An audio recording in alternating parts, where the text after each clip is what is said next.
Lave radio, transmitting to every corner of the galaxy.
Mic check, 1 2 1 2.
I'm Trent Stephen Findless Jr., and I'm here to tell all you pilots about a great new service. Take a listen to my friend, Pete. My name's Pete, and I'm a long-distance haulier. I drive a Puma, shipping farm machinery from Leasty to Saweo. I love my family and I don't mind being a hard-working blue-collar dad, but I'm tired of seeing my family grow old in front of my eyes. Every time I make the run there and back, I lose 15 days in hyperspace. My family is starting to notice that they're getting older and I'm not. My wife had a baby last week. I did a week of shifts and now my kid's got teeth. I wish there was some way my family could get old at the same speed as me. There is, Pete. How? By buying into my new service, Findless Cryogenics. We aim to put the freeze on the premature aging of your family. The process is simple. Our unique family centres allow you to drop off your loved ones on the way to work. Simply hire the number of cryogenic pods you need and keep your family asleep while you fly among the stars. We ensure synchronicity with your flight patterns so they spend the same time awake that you spend in the cockpit. And when you get home, bingo! Your family is the same age as you. Never lose family time in hyperspace again. We guarantee that you'll never miss another birthday, anniversary, or funeral. Wow, Trent, that sounds great. Where do I sign? Simply put your credit card details into our special webpage under the hashtag WeFreezeYourLove. We'll take care of the amounts, no need to worry about that. It's so simple. I can't wait to keep my family in a secure block of ice. It's a weight off my mind. Findless Cryogenics, now at your local spaceport. Findless Cryogenics, because the family that grows old together goes cold together.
Galnet News Digest, 3rd of February 3308. We read the news so you don't have to. In this week's news, Brewer Corporation tells us the date of Phase 4 of the Colonia Bridge Initiative. ACT is definitely not making an appeal for data to help investigate Imperial intelligence and find those sympathetic to the NMLA.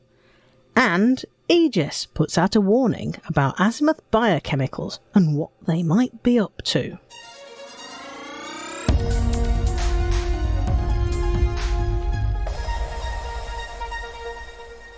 Brewer Corporation will start Phase 4 of the Colonia Bridge Initiative on the 10th of February, according to a press release issued today.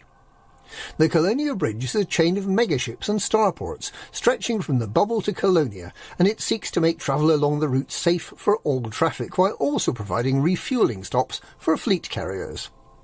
The first 2 phases established the string of megaships, and the third phase created 6 starports which have been deployed along the route, all in systems that already had one of the megaships. These starports will be the home to small communities who want to live their lives free from the factional infighting of both the Bubble and Colonia.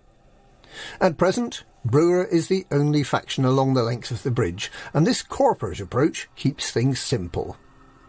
In order to get the starports ready, the very basic rearm, refuel, repair and basic commodities markets need to be supplemented by outfitting, shipyards, all the usual trade and legal contacts, as well as the on-foot services desired by so many modern commanders. It seems likely that commanders will be invited to haul the commodities needed to outfit the 6 starports directly to the station they want to assist. This is one of the reasons Brewer gives for opening the commodities markets, the other being the sale of tritium. It's not yet clear whether the goods required will be trade or mined commodities, but it seems extremely likely that the variety of services at each starport will be a direct consequence of the enthusiasm with which commanders supply each station.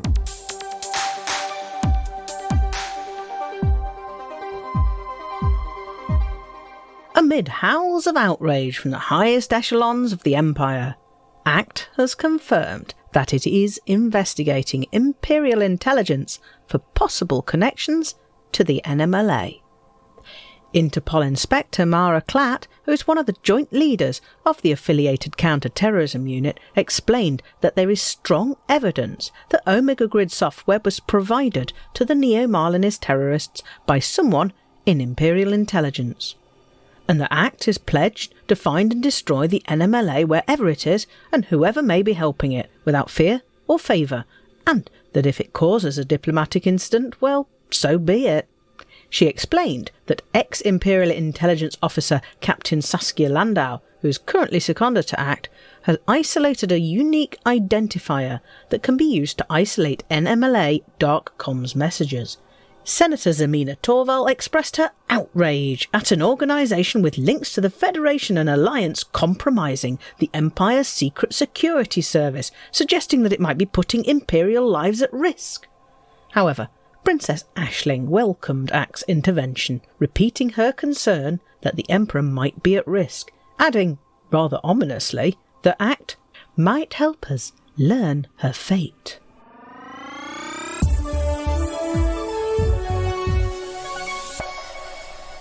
Aegis Chief Administrator Carter Armstrong has warned that Azimuth Biochemicals remains active, and he's called for Aegis to be reinstated to oppose this ancient corporation. Armstrong was speaking after new evidence came to light last week, showing that the Aegis megaship Alexandria was sabotaged and its crew killed by what Armstrong described as a quasi-military force allegedly working for someone known as the Witch. This force stole the Alexandria's entire cargo of Guardian artefacts, reportedly to attract Thargoids. The name The Witch provides a link to Azimuth Biochemicals, who in 3302 and 3303 attempted to splice humans into a Thargoid scout vessel, with the loss of the lives of many of the unwilling test subjects. Azimuth was forced to terminate these experiments partly because they were unable to capture a second Thargoid vessel. Armstrong believes that the evidence is strong that Azimuth Biochemicals has been actively researching xenological technology for 200 years and that they remain active today. He did not speculate about why Azimuth might be trying to attract Thargoids. Nor did he mention Salvation, the mysterious scientist who may have deliberately lured Thargoids to the Cornsar system at the cost of thousands of human and Thargoid lives in order to test his experimental electromagnetic pulse weapon. Armstrong said that now that it had been shown beyond reasonable doubt that Aegis had not been negligent, but instead had been a victim to some kind of criminal mastermind, that Aegis should be reinstated.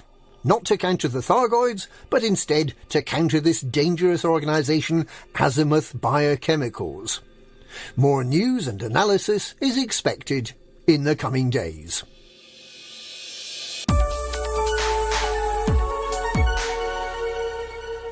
Commanders have been asked for assistance by the Affiliated Counter-Terrorism Unit. ACT believes that the Neo-Marlinist Liberation Army's dark comms network uses the Omega Grid software and potentially some of the beacons that were established by Imperial intelligence. The task is to locate and decrypt the NMLA network. ACT has identified an Imperial beacon in the HIP 290 system. Commanders who wish to assist are invited to scan that beacon. There is a message to decode on the beacon that uses a simple substitution code. ACT has provided a partial key. Pilots who scan the beacon will be contacted through the coming week with further instructions. And that's this week's Galnet News. Galnet News. We read the news so you don't have to.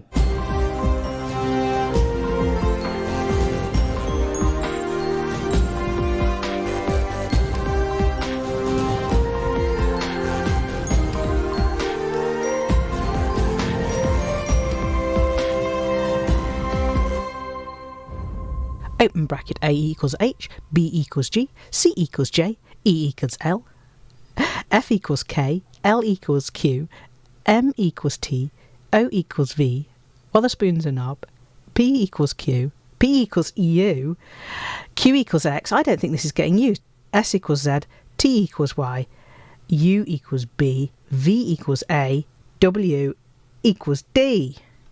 There, and I'm not reading that out, that's ridiculous. I could read it out. Lave Radio, transmitting to every corner of the galaxy.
Buzzer! Buzzer! Buzzer! Do the thing! Do the thing! I'm gonna see the galaxy. Geronimo! Ben, do you have anything to say about low sex? Nor, as everyone else likes to call it, the penis rocket. Why not? We can all give you a warm hand in your entrance. Yeah, that butt clenching really was awesome. Would be absolutely terrified of anything. Sunday, I had a good time making a 10-year-old boy cry. Have you finished playing with your bunny? Remember, this is the show where good ideas come to die.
Greetings, Commanders, and welcome to episode 377 of Lave Radio, the show that likes to talk about the universe of Elite and the fantastic community that surrounds it. I'm your host, Commander Phoenix to Fire, Chief Archivist of Lave Station, otherwise known as Colin Ford, and joining me in the Orange Sidewinder bar for this episode, we have our our head of health and safety isn't here, but we do have our Inhuman Resources Director, Commander Shan. Hello. We have our Staff Liaison Officer, Commander Psykit. Hello. And we have our Diplomatic Attaché from the East India Company, that's Commander Mac Winston. Hello. Hello. Welcome to you all. Now, if you wish, you can join us live. We are hanging out in game. I think the Chris Mark IV is hanging around in Lave Station at the moment. But if you can't get to us in game, you can also join the Twitch chat channel, which you can access through laveradio.com/live. Click on the live chat. Or just go straight to Twitch TV/Lave Radio, or go to YouTube at Lave Radio, or on Facebook, because we're streaming live to all of you. And I will just give everyone in the chat room a wave. So there we go. So let's have a quick run around the team that we've got today. For those of you who are wondering what's happened to our head of health and safety, Ben has unfortunately had to run off to his family. So we're hoping that he's the lurgy that's hit his family will be resolved soon. So. Right, we'll start with everyone going around the week, and we'll start with Commander Shan. Oh, I've had an interesting week this week. Go on then.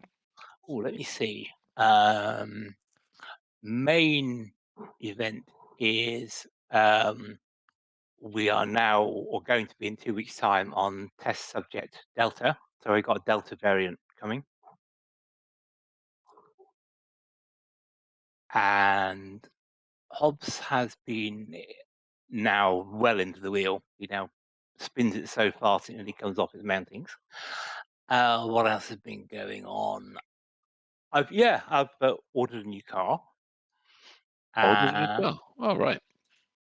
Yes, that should be here in March. Well, basically, what it was I just casually thought, oh, I wonder how much Tesla will give me for my current car. And they came back with a figure that was too hard to resist. So I've got a new one coming in March for the cost of £300. It's costing me. That's to change the car. Right. So I get a 4-year warranty, all the updates, everything else like that. So yeah. So yes, that's coming in. Apparently, my voice is low. Is that correct? You sound a bit Scottish. we will review it and see what happens. Next up, hang on, wait. Oh God, not again. In game. Next up, we've got Commander Psykit. Hi. I've been most quiet. Can you hear me? Was that just me? Just you.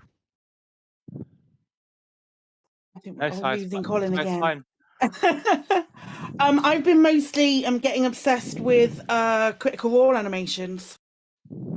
Predominantly, that's been my my life. Has been watching a lot of Critical Role stuff and playing a lot of Dungeons and Dragons. You know, the usual thing that I normally do when I'm not playing computer games. In Elite, we've got a big war on in our home system at the moment. So I've been doing a fair amount of war when my computer allows. So, how's the war going? Won the first 2 days. So we're trying to take over, I think it's like 58 settlements, our faction. So we have to win the war in each of these settlements. So it's been quite an effort, but it's been really fun, and it's been really nice seeing like the faction and like people in the community all come together and stuff. But my PC and my stream PC just the CPU is entirely on its way out, so it's not running Elite as much as I would like it to. My laptop actually runs it better. So, as you overclocked your processor, is that why it's gone a bit weird, do you think? Or I don't think I ever did. Never overclocked it then? No, I don't think I ever did. It's like 6 years old, and I've given it a beating. And everything else in there is everything else in the CPU is better and working. But I do have a CPU and a motherboard on its way, so I've got the joys of that coming soon. Yes, I know that feeling very well at the moment. Right, I missed half of that, so I'm assuming that you're done. Yeah. I was just saying I'm obsessed with The Legend of Vox Machina, that's all. Oh, God, yes. You told me about that, and yeah, that's another thing I've got to blame on you. Look, I'm only sharing information at the moment, Colin. are we starting a blame Psykit meme? You're more than welcome to. Feel free, but only on the good things, like Jobby Peanut Butter. Oh, what? Sorry, what? I missed all that. What? No. Now, dear listeners, we want to know about peanut butter, Psykit. Psykit sent me a picture earlier in the day saying, "You'll appreciate this." Look. A picture of was it from Thailand? Is it this? Hang on, right. Malaysian peanut butter company Jobbies have released a new peanut butter for video gamers called Jobby Pong. Would you like to spread that on your toast? If there's anybody from the west coast of Scotland, you will know exactly what I mean by you've just put me off peanut butter for life. I don't know why you wouldn't want to spread your Jobby on your toast. I don't see where the problem is.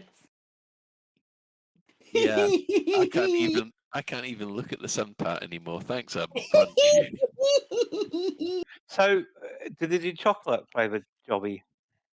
I mean, one can only imagine that they could. I did say no malarkey this week because we haven't got a pen. Little late.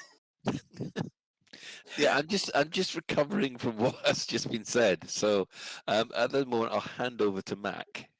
Thanks for joining us, Mac. Please save me from the peanut butter controversy. Okay, I've only got stuff that is completely wholesome and something. Just don't say crunchy. Oh. Anyway, so I've had a little bit of an eventful couple of weeks. I passed my day skipper theory, so that means I can now terrorize my crew on land, sea, and air. So that was quite nice. Is this in real life? Yes, this is real life. So yeah, it's basically it's basically the theory part for sailing. So we've still got to do the practical, but yeah, So should we rename you in the show notes Commander Birdseye no, or Commander Pugwash or maybe Master Bates even? or Roger the cabin boy. Both of which are urban myths and don't exactly exist. But never mind. Well, yeah. That's never stopped us. Did I ever mention that Shan reminds me of Zippy off Rainbow? Oh, totally, yeah. I suppose it's Oh better my than being God. Bungo, isn't it? All of a sudden, there's that bit in How I Met Your Mother. There is a bit where the gang point out the most obvious flaws in everybody else, and it just ruins things from now on. That just happened with Shan. All I've got in my head now is someone going, It's amazing. So does that make George? Does that make Ben George? Well, as long as I'm Jeffrey, but I'm not being a bungle. You are a bungle. You're the tallest out of all of us, so therefore you have to be bungle. Oh dear. Yeah. What was the lady's name was it Jane in Rainbow? It was Rod, Jane, and Freddie, wasn't it? I couldn't even remember there being a woman in Rainbow. Yeah, she had the guitar. Oh, it's very diverse. One of the people with the guitar. I'm sure it was. 70s TV shows, which are well known for the diversity, mind you. well known for the diversity, and yeah, even Rainbow had its scandals. Did it? Yes. Wasn't it the Bungle? There's something about the actor that played Bungle. I thought there was. That sounds familiar. Well. Fumble with the fumble in the bungle. Oh God, don't. Yeah. Yes, we're out to destroy all your childhood heroes. Mind you, Anyway, other than that, we've it's kind of a fairly nominal week in the East India Company. We've had various wars to fight. We got some new BGS projects starting, which are currently super secret, so I can't talk about them. But the nice thing about these BGS projects is they're kind of good player with player stuff. So we're trying to drum up a bit more in these cold, still remaining dark winter months. A bit more sort of together. Yeah, a bit more sort of player with player stuff, sort of cooperative projects for the factions. So yeah, we're off doing those. We've got about 1,000,001 wars going. I just thought do a quick on foot conflict zone just right now before we started, so that's quite good fun. I'm not worried too much about Odyssey engineering because I found I can do all the things with just a grade 3 suit I bought and grade 3 weapons I bought. So I'm not gonna try and grind. I'll pick up upgrades if on opportunities they come by, but I've decided just not to grind for them basically. Just sort of do the stuff and as well as I can with just standard kit, But so there's been a bit of that. Yeah, the weather's been a bit bad here too. As I say, we're back in the office now a lot. Now the COVID emergency has kind of receded a bit, and I actually work from home today. But yesterday, coming home on the bike, the headwind was brutal. It took me a trip that normally takes me about 50 minutes took an hour and 10, and I almost got blown off as well. There's a bit of relatively high terrain which is a bit exposed, and there was a horrific crosswind, and it was like every so often there'd be a massive gust and I'd wobble. It was kind of scary, really, especially as it's at night as well. But yeah, so we've had a bit of weather recently. Yeah, I wouldn't want you Which to I've be been blown out off your in. bike. No. Yeah, apparently Raptor Guy in the chat room has said, I always thought that the East India Company was an NPC faction. No, we're real. We're here. There's a whole bunch of us. In fact, I think we were the first player faction to break 1,000 assets. In other words, assets like bases, planet stations, bases. Yeah, that okay. kind of thing. We're the first. I'm not sure we're the first to have 1,000, but we were the first to catalog 1,000. We had a big project to catalog all when Odyssey dropped, catalog all our new Odyssey assets. And I think we're still number one if we look at EDDB, which let's have a look. EDDB.io. See, you've got him. You've got him now. Go Boasting on about to the guy. It's your fault. yeah. Go on to factions. Yeah, we were wondering if people were going to oppose. So if we player factions, yes, find minor factions. Sort by assets. Yeah, we're still number one. We have 1,244 controlled assets, and Wolf 406 Transport Company of the Alliance just nipping at our heels with 1,143. So yes, we're not top in systems controlled. We're about 15th, I think. There. Yeah, let's have a look. Presence. Let's see, controlled. Yeah, we're somewhere in the top 20. I can't be asked to count them all right now, but yeah, no, we're not. We're actually real. We exist. You can join us if you like to bask with the emperor who has gone missing. You can. Oh, we're going to come on to that. Right, Shan, you got a game update? Well, I did after last week's show, which Mini Shan kindly went on, and I thought he did pretty well actually. I was really pleased at how he came across and things he said. But they wrote me into helping him or helping them. Basically, they drift around behind me while I blow stuff up in Hazreds and they collect the bounties. So yeah, pat you on the head and congratulations. Well, that's right. Yeah, they promised me a biscuit at some point. But anyway, so yeah, that was what I've been partially doing. But also, they want to do the Thargoid stuff and see Thargoid bases in VR. So I spent Saturday and Sunday collecting as many probe sensors and links as I could get. So they're all on my carrier ready for when they want to do that. But I did suggest to them that actually they need to learn to drive the SRV before messing around in Thargoid bases. Yeah, I thought that would be a prerequisite. You could take them around the Guardian bases in the SRVs, a Shan outing. I could do, but then again, you take the Guardian base, you then have to show them how to do the Guardian ruins, and that would just take all night. So, and also I want to leave something for them to find out themselves and be interested, rather than just tag around on my coattails all the time. So yeah, it's been quite good fun, really. It's it kind of reminds me of the new player. You know, when you first get an account, that new time when so it's quite good to go through with a couple of new players who enjoy the game but are new to it. Yeah, so you're mentoring then. We won't go that far. Yeah, Shan the tour guide has come through on our Streambot at the moment. Right. Let's see, what have I been up to? Well, apart from having peanut butter ruined for me for the rest of my natural life, thanks. Let's see.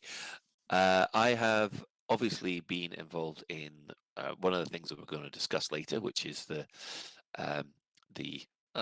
treasure hunt, I think, is the best way to describe it, that happened this week. I've also been caught up with my power play commander and also my explorer commander, who is still. I've found another one of these gas giants with about 5 or 6 moons, all with about 5 or 6 biologicals on them. So I am basically plant scanning the heck out of the place, and I must admit, I really am enjoying some of the updated graphics on this. Since update 10's come along, some of the reflections on the planetary surfaces really just make the places look absolutely beautiful. So I'm enjoying that, and I'm pleased to say I think I've gone through everything that I went through everything that I used to do, and I don't get an FPS less than 30 now, which I think is great. Apart from walking around a planetary base concourse, But then again, I don't need 30, 40 FPS for that. But running around on a CZ is now perfectly acceptable for me. So, What do you get so out of concourse then in comparison, just out of curiosity? this is the weird thing. It depends because sometimes I'll be walking through the concourse, and when I look over across the bar, it'll drop to about 17. But then there are other days where there are other gaming sessions where I walk through the same bar at the same time, and it's up at 25, 26. So again, you're just kind of there going, there must be something that doesn't keep it consistent. Mm. And the bar doesn't look to be busier. Because sometimes I think, well, is that because there's extra NPCs running around, or is there another commander in there or something? Because obviously the FPS, the frame rate does drop a bit when I see other commanders. Is it after you've been playing for a while, or is it? Actually, yes, you are right, Shan. It is normally after I've been playing for a while. Because there are times when I reboot, walk around, and all of a sudden the frame rate's up at 34 in exactly the same place. So is it the horror of debugging that could be memory leak? Oh God, I mean that's it does feel a little yeah, it feels a little leakish, doesn't it? But yeah. Anyway, oh yeah, North Prillis has said that it might be the planet and station with the bar is span at a certain point where there's a busy astrological body somewhere that needs rendering. I don't think that's something to look for, I suppose. Look out the window, see if there's a gas giant or moons or stuff like that. Yeah. Mako's said that he's found that plants in bar areas cause his frame rate to tank. Wow. Yeah. So yes, and apart from that, I've obviously finished Mass Effect 3, maxed everything out, thoroughly enjoyed it, and yeah, it's kind of got in the way of me doing CZs because I was running around a CZ yesterday, and it was only a medium, and I was having my backside handed to me in a plate. But that's because I was using my Mass Effect 3 keybinds, so I was ending up jumping when I should have been crouching. With your Lesson can of learned. Jobby peanut butter in your hand. Yes, peanut butter ruined. Thanks, Psykit. It's not my fault. I'm just sharing news. It's I can't. I'm just sharing information. I didn't name it, Colin. I did not name it. No, you just decided to share the Jobby. You know, to get off the Jobby Your website's like that. for a while, the Jobby God, subject no. for a while. The thing about playing two different games, like when you're doing first-person shooters, I've been playing a bit of Left 4 Dead, and what I can't get used to is the gravity. I'm used to being able to leap enormous heights on a low G planet, and then all of a sudden I can jump about 6 inches. It really bugs me. I've got the same problem actually. Gravity is too strong. I've got the same problem jumping between the exploration suit and the Dominator suit, because basically the Dominator suit's got kind of like a mini a Grogu first attempt jump, while the the exploration one you're practically flying for ages. Anyway, A Jedi assisted suit then. Jedi assisted suit. I must admit, is anybody looking forward to tomorrow? So much. No. Much. I need a question answering. Oh, okay, then we'll answer your question. No. I need a question answering, which will only be answered tomorrow. Oh, okay. Gotcha. Surprisingly, no, Shan? Well, I don't know. It's kind of drifted away from being a bit Boba Fett, and they should just rename it Star Wars. The Star Wars fan fiction show. Yeah, I mean, yeah, I don't know. I've got mixed feelings about Boba Fett. He's too good. He's too much of a goody two shoes in this one. And I know he's supposed to have a redemptive arc, but you'd want his redemptive arc to be a bit longer than just a few flashbacks in a back to tank. Yeah. Well, we'll just have to wait and see what happens. I mean, for all tomorrow we might end up seeing a CGI Han Solo. Or an Or- Amelia Clark. Because True. there's a theory going around that Crimson Dawn, is it, are the brains and muscle behind the Yes. syndicate. And Amelia Yes. Clark hasn't done much recently, so. Yeah, not since Solo kind of tanked, didn't it?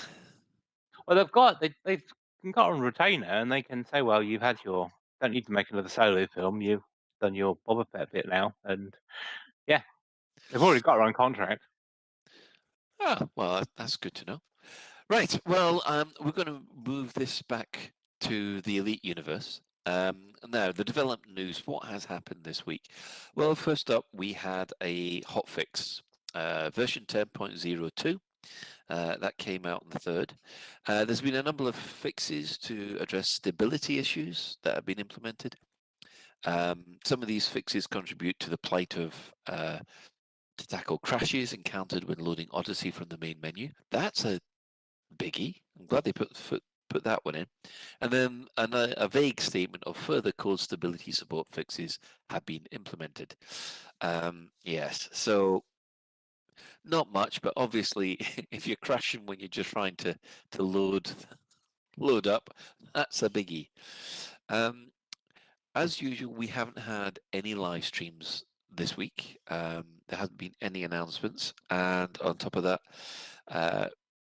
not on the official Frontier forums at all. We have had Zach, who was quite active on Monday, who was responding to a query about retaining player numbers, which actually seemed to fit our topic for episodes, I think, 374 and 375. But he said that's an interesting topic, thank you. As far as the content goes, the Azimuth saga has been regularly adding new mysteries to the galaxy for players to come together and solve.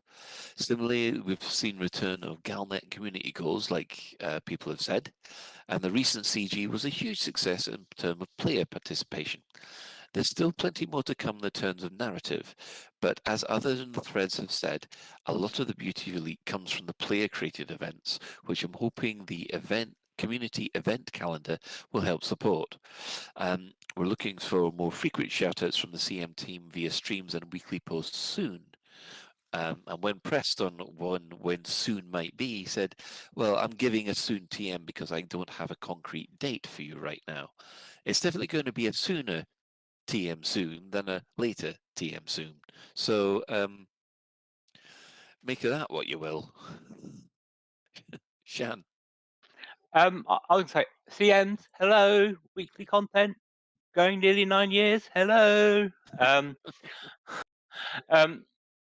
just wonder when they look at the player numbers and I say, oh, it's down because of X, Y, Z and all the stuff going. Do they look at what's going on in the wider industry in terms of game releases? Because the other games I play, I've noticed activity numbers are down as well since after Christmas. So it can't all be, oh, because Elite isn't doing this or Elite's doing this. It's part, I think, of the natural cycle of how gamers come and go into various games. So I just wonder if they actually look at what's going on and take that into account. I mean, just to be fair though, Elite is in quotes an old game, and it's harder to maintain interest in a in quotes old game than it is one that's just come out. Very true. And on that subject, the Steam chart numbers have begun to slip.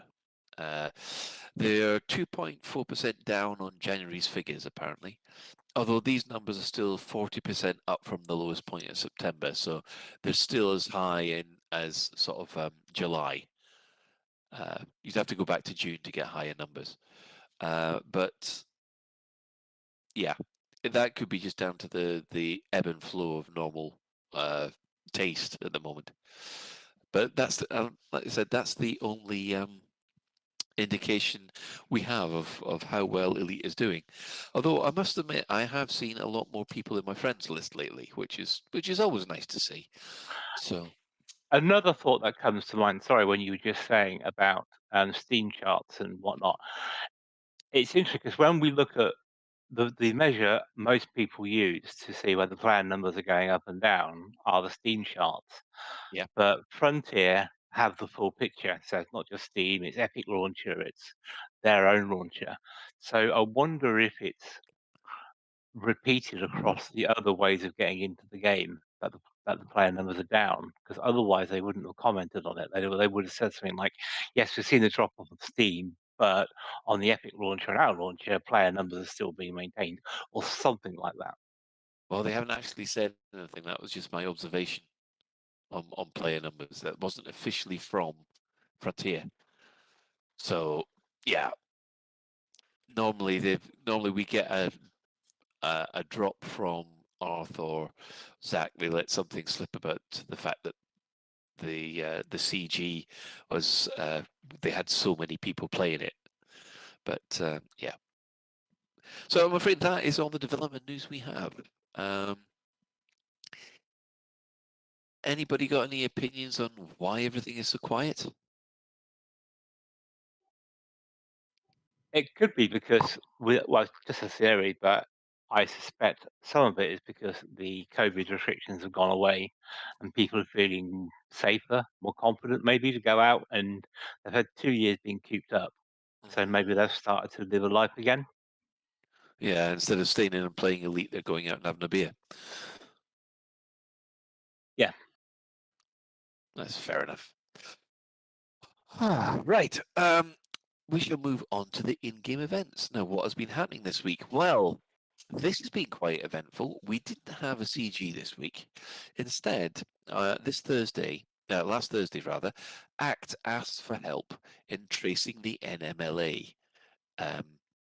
shadow network, which of course the Imperial Senate didn't want them to muck about with, or some in the Imperial Senate didn't want them to muck about with. Now this led to some treasure hunts, effectively. Did anybody in the crew do these apart from me? Yeah. Of course I did. Of course I did. So obviously we'll get to the big reveal at the end, obviously. First of all, everything started off in HIP 290, where if you found a signal called Imperial Beacon around B2C, you got basically an encrypted message, which you could decode using the cipher. Now, it started off a bit strange. It started off, this is Torculus. Oh, by the way, we've got to thank everybody in the thread on the forums who spent absolutely ages grinding through and deciphering it. If you want to see the whole history, we've actually nicked all this off the Canon website. So thanks to Canon for helping out with this. But this is Torculus. The first message was translated and it came out as, this is Torculus. Abandon work on establishing a new NMLA figurehead. No existing candidates have sufficient support to replace Theta 7. His martyrdom was expected, but was unfortunately happened ahead of schedule. For now, concentrate on avoiding detection, and there will be other chances to remove the remaining Duvals. Now, when you posted that, you got when you translated that, the next day, you got a message, a follow-up message from Captain Landau. Now it said that the deciphered message from HIP 290. Actually, you know what? I should put a spoiler warning on this. Yes, I think I was about to say that, particularly towards the end, I think. Specifically to the end. Okay, as of now, there's an official spoiler warning in place. If you don't want to hear this, skip ahead 5-10 minutes on the. It'll be in the podcast. time. It'll be on the time readings of the podcast, won't it? We'll put that in. And for those of you in the chat, if you don't want to hear this, stick your fingers in your ear, and I'll give you a wave in the chat room when it's finished. Right. Okay, so a day after that, you got a message from Captain Landu, who said the deciphered message from HIP 290 revealed the name Torquatus. Is that how you pronounce it? Torquatus, I would imagine. Torquatus. That'll do. Now, for those of you who play the Lave radio drinking game, have a drink. Right, who believe that they is Senator Ursula. Oh God, oh good grief, Psykit, what was it? Hold up. What, the same person, the one that I've literally just told you? Don't Yes. tell him, Si. Don't tell him. He needs to learn how to speak English. Torquatus, I would say. Thank you, Torquatus. Right, now this is a revelation since she's avoided all suspicion right until now. The fact that she's openly identified herself proves that she believes that the Omega grid is totally secure. Now that our detection strategy is confirmed, we have a triangulated signals from a second beacon somewhere in the Saffron system, and I've provided a partial cipher to the keys that should apply to its contents. Please continue to help us track down the NMLA benefactors. Now, obviously, everybody then rushed to Saffron, and they found a signal in the unidentified beacon close to the Cresswell station near planet Ek. I know I managed Saffron okay. Thank you. I'm proud. I'm just proud of you. It's pronounced saffron, not saffron, saffron. It's pronounced saffron. Did you just say it was pronounced saffron? With No, a I said U. It's saffron. not. No, it's Shan saying it's pronounced saffron with a U. Yes, saffron. Just sit yourself shut for a second. I want to put some doubt in Colin's mind, so he went weird again. So. Yeah, he's trying to get me so that I get confused by the word "the" eventually. That's what he wants to do. So, around Saffron, they found the unidentified beacon close to Cresswell's starport near the planet Ectoplasm. Right. There's much saffron in the chat. Who are you going to call? You. Oh, dear. This says, this was translated as, Ursula, it's Alberto again. You have to help me. I've left capital with my family to avoid IISS questioning. What if that Lando woman really can crack our Omega grid? Carl promised me that was impossible, and you know I've always been loyal to you and the other lords, but never dreamt our work could expose me personally. Do something. Now, the reference to Carl is a reference to Carl and Nerva, previously mentioned in Galnet in relation to the IISS secret prison where the data group was held, and also denies the existence of the whole Omega grid. Now, again, another day later, we got yet another message saying your contribution to Axe work was proving to be invaluable. The Omega Grid beacon you found in the Saffron system provided the names of two more senators, Alberto Gueron and Carl Nerva. They're working with Ursula, that name, and others who refer to themselves as lords. Now, how far does this conspiracy reach?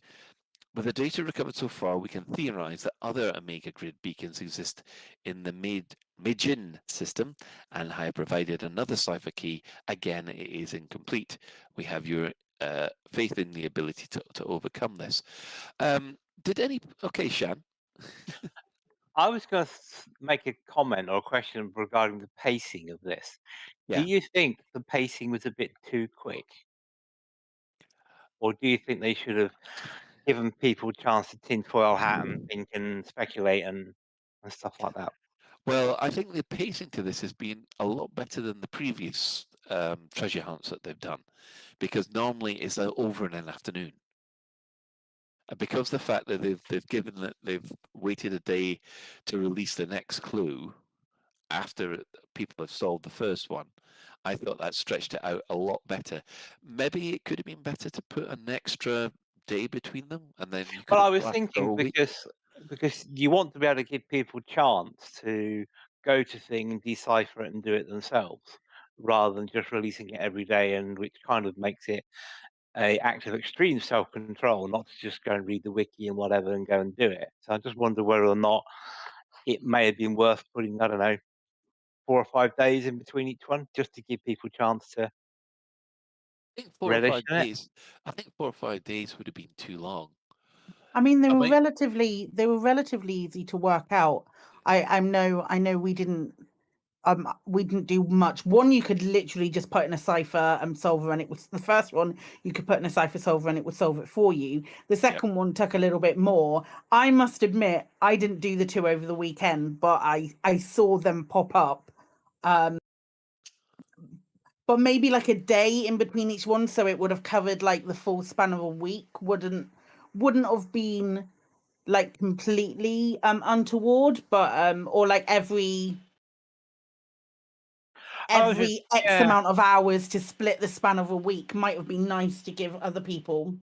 I was just thinking, because usually I mean, I'm not a published author, I'm sure Alan Stroud would correct me on this, but usually when you have a story cadence, you kind of have a slow build up, and it kind of builds up into a peak. It's in a curve, isn't it? It's in a bell curve. So I'm just wondering, this just seems to have joined almost at the top of the bell curve and hurtled down. Yes, I know it's bringing lots of stuff that's gone on before, but it almost like started from, um, it's dead, it's over, so and so's gone, whatever. All of a sudden, from 2 miles an hour to 100 miles an hour in the space of about a week. And I suppose it can happen like that, but I don't know. I was just thinking maybe it should have been more of a bell curve. The alternative would have been what, maybe 2 or 3 Galnet articles without any interaction, because this is clearly something that had to be covered in this week when they didn't do a CG for this specific purpose. So my thoughts on it, maybe split them out a little bit more, but I don't think it should have gone further than a week, because the speculation would have been far too hefty and they were far too easy to figure out. Yeah. Well, I mean, don't have to have it. It's not an either or, is it? It shouldn't be either a CG or a splurge of this. It should be several people allow people a chance to choose to do several things at a time. But anyway, it's just a thought when I was reading through it. Well, it all depends on whether or not they've got the resources in order to be able to do ACG, or whether or not these things take more effort to do. And yeah, that's. And I think them having a CG, and having this running at the same time might have diverted too much attention away from this, which. I mean, I agree with Psykit. It needs to be spread out over the week. So maybe a couple of days a couple of days between message 1 and 2, a couple of days between message 2 and 3, and then every day for the rest of the week might have made things a little bit more spaced out. But anyway, moving back to Mijin. There was a signal called network beacon near 5D, and the decoded message means now this is interesting because they weren't able to decode it completely, because it's Colonel BR?CK, which could be Colonel Brock or Brick or whatever, reporting to Senator Nerva. We've had to disband the remaining training camps. My soldiers caught and executed several ACT agents amongst the latest intake. If you wish us to continue working for the Lords of Restoration, we must renegotiate our agreement. Renegotiate our agreement, the current situation is not sustainable. Now, the name of the colonel is not clear from the message. The specific vowel is not specified. It could be Brick, Brock, or Brack, etc. Then the follow-up message. Well, yeah, we'll get to that. The follow-up message goes: the beacon you found in the Majin system has provided a huge piece of the puzzle. Darkwater Inc. is one of the largest private mercenary groups in the core systems. We now have evidence that it's provided military training to NMLA terrorists. Darkwater's employers refer to themselves as the Lords of Restoration, but the significance of this name remains unclear. Thanks to this and the other breakthroughs, we've identified Zhaojin as the likely location of another Omega Grid beacon. And here's the cipher key. Now, this was actually quite a hard cipher to beat. It took I think the others were done within sort of half a day. This one almost took a day for people to break, but eventually we got back. This is Torquantis again. So Take a drink. close. So close. I'm getting there. I'm getting Proud there. of you. Proud of you, mate. Yes, Colonel Brock, whatever. Our agents within Imperial Intelligence have warned us that ACT is making progress on accessing our network. You are ordered to transfer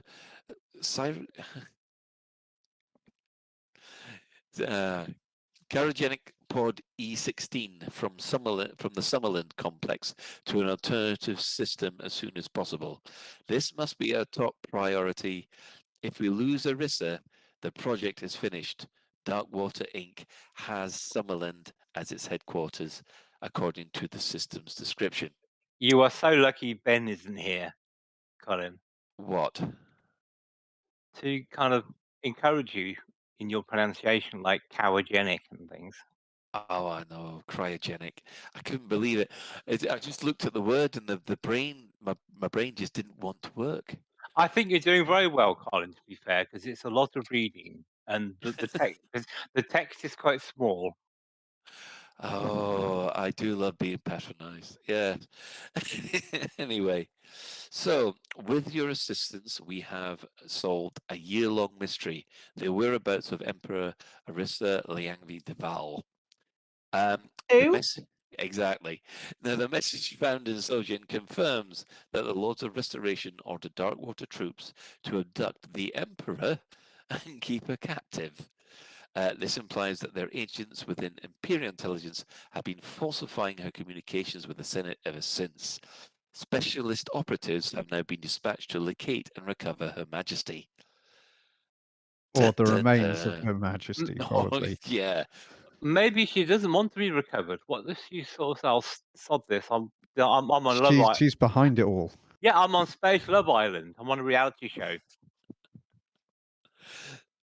So Psykit, when you saw that last message, what did you say? What did you think? I was like, we literally just talked about this. That was my first thought. I was like, how? And my second thought was, well, that would explain it, yes. Do you think they listen to our show for ideas? No, that would explain a lot. I really, really don't. Do you think they listen at all? Yeah, they probably don't know you exist. No, probably. So yes, I must admit, between this and watching it all unfurl on the forums, I thought it was a nice little treasure hunt, and everybody seemed to get engaged with it. Everyone seemed to enjoy doing it. There's been a couple of gripes about whether or not it was too fast or not, which Shan's obviously covered, but I will put my hand up and say I thoroughly enjoyed this, and it was a real pleasant change to doing the usual CGs. So, Shan? I was just thinking, when I thought, well, okay, how are they going to resolve this in such a way as it gives player agency? Because basically, the players have been spectators reading the messages from this. So we had no influence on the outcome. It's just we are reading the messages. But something like recovering the Emperor is a gold mine for player agency. It really is. If you wanted to make a on-foot Odyssey CG or whatever it is, this would be the place to do it, because you would have one side trying to prevent the Emperor being recovered or even killing them, and you'd have the other side trying to rescue her. And that would be in however they want to do it. But I would want to see proper player agency using some of the Odyssey assets, I think. Yes. To do the rescue. Yeah, Or, we've or the already rescue. yeah, we've already had people on the forums already claim that they've rescued her, which I thought was hilarious because they obviously haven't. But yeah, and there's nothing in Galnet News about this. which is a bit of a surprise. I thought that would have been all over the headlines as soon as that last episode dropped. Well, Galnet's mass media, isn't it? Really. Oh, it's just an Emperor problem, is it? Empire Well, problem. yeah, it's all part of the. Well, it's kind of uncorroborated, isn't it? I mean, it's not. Galnet doesn't sort of stoop to grubby guesswork and poor journalism, apparently. So perhaps Galnet have chosen not to publish because it's now I can't speak, uncorroborated. There's only a few thousand people who've gone and read the messages and seen them. So yeah, it's not cooperating Well, yeah, at but all. they're Pilots Federation members, so they're special. Yeah, we're all special. So I've actually put the link to all this treasure hunt all through via Canon in our show notes, and if you want to see how people have how they worked out what the ciphers were, there's plenty of it on the forums, especially with the note about the act asking for help on the 3rd of February. So yes. Ashling probably will pipe up again, Niaz. Yes, you're completely right. No. I think we might be in for a new Emperor soon. But you reckon so? The only trouble is that means that means they have to redo all the power play stuff if we have a new Emperor. Let's put a new image up there because it's somebody just will going to be take an over image.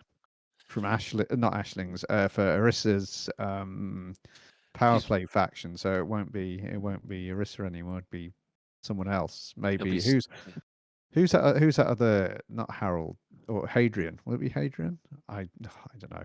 Who is the official next in I don't know. Who is the official next in line? Do we know? Well, actually, that's quite interesting because it should be Ashling, isn't it?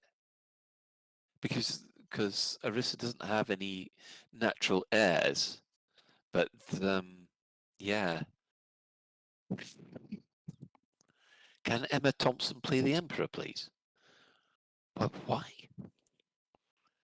Well, who isn't Emma Thompson? Wasn't she the one that modelled the the Emperor's image on? Because they've modelled, haven't they, celebrities to match the faces of the power play people. Oh, have they? Well, you've got who's the guy who played the Terminator? He's Arnold correct, Rimmer. Oh, I said Arnold Schwarzenegger. Arnold Rimmer. I think I missed that episode of Red Dwarf. I want your shoes. The Governor. Robert Patrick. That's the guy. Robert Patrick. Yeah. So if you Google it, there's an image of all the power play people and the celebrities and actors and stuff like that who they are modelled on. So who's Zamina Torval, the Space Gran, modelled on? Dame Judi Dent, by any chance? Could be, but she looks more severe than Dame. Wow! I'm catching Colin here. This is amazing. I'm watching you all break down in real time. It's your fault for the blooming. I'm just going with my head. You got Jobbies on the brain. This is this is what you've done to me, Psykit. It's not fair. You are welcome, chat. It's all good. Incidentally, kind of Dame Jobby Dench. kind of a bit of trivia here. We keep mentioning Summerland, which is an imperial system, but where I live, there used to be a place called Summerland, which burnt down in the early 1970s. It was the Great Summerland disaster. So whenever I hear Summerland, all I think of this kind of swimming complex that went up in flames. It's funny, whenever I heard of Summerland, I always think of the Lone Wolf game books, because that's where Lone Wolf was supposed to come from. Now there's going back to the 80s. There you go, Colin. What? There you go. Oh, right. So we've got a picture here of. That's interesting. Yeah, we're right. Judi Judi Dench's Torval. Halle Berry is Felisa Winters. Where'd you get that from? Right. Well, tell you what, we'll put a link into that into the show notes just so everybody else can see what we're looking at, because man looking something up on the internet is not good radio.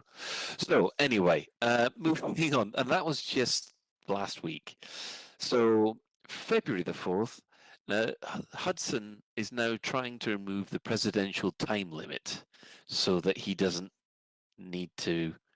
Is this so that he can get re-elected again, or is it because he just wants to do a Trump and not Well, leave? I was going to say, doesn't he have Russian ancestry? He's a dictator. So he wants to become a dictator then? Yes. I mean, this is what they all do. You look at all the South American people like Hugo Chavez and all that lot. They all start extending their term limits, or abolishing them, so they can basically, and then fiddling elections so they can be there forever. And that is exactly what Hudson's doing. He just wants to. He's got a taste of power, but the trouble is, someone said, I can't remember what it is, but some famous author said politicians should be changed like nappies often for the same reason, because they all get covered in poo after a while. If you think about it, when They have too politicians, many jobbies.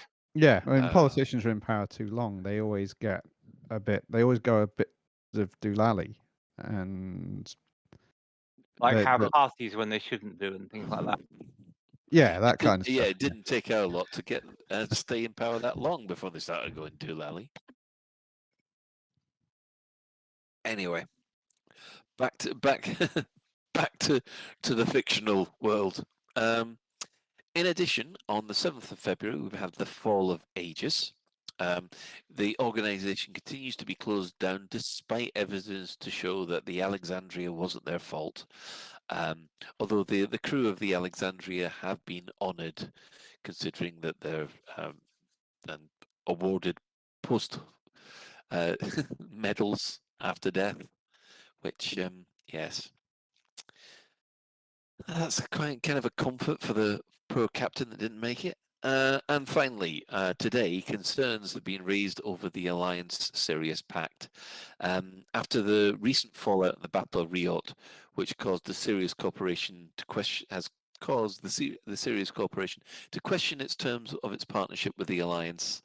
Now, the Alliance have actually reassured them that this will never happen again. What do you think that's going to happen?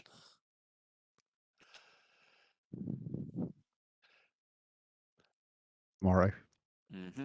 Yeah, I think this is one of the advantages of Lave being now independent in the old worlds. But the mega ship moved to Listi. I was half expecting everybody in Listi to start kicking up a fuss there as well, but not this time. In other news, Operation Ida, they're currently repairing the CAN relay in Evangelis. And the Anto-Xeno Initiative has highlighted that there's now only 7 systems which are dealing with a Thargoid incursion.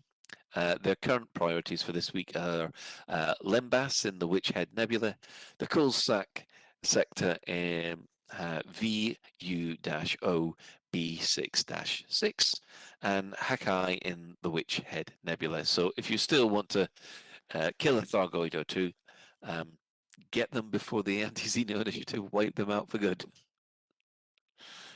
They do seem to be doing a good job there. And yeah, I think it's that time for the week again. Store alert! In the bi-weekly newsletter, here come paint jobs for your art. In the bi-weekly newsletter, here come paint jobs for your art.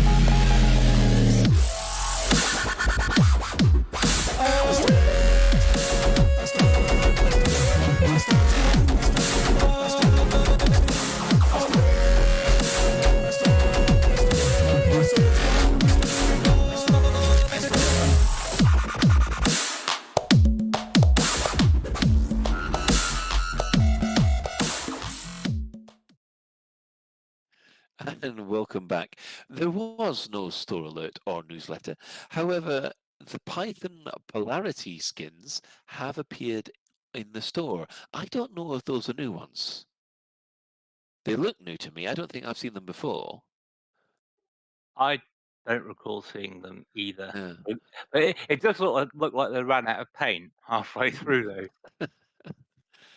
Mind you, they could be called the Doctor Who ones because if you put your Python into reverse, you have reversed the polarity.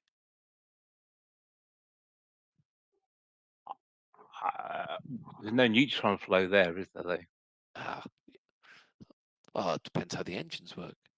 Well, actually, there's no neutron flow there now because they retconned it, so there never was. What? How can you retcon reversing the polarity on the neutron flow? It's Doctor Who, they retcon anything.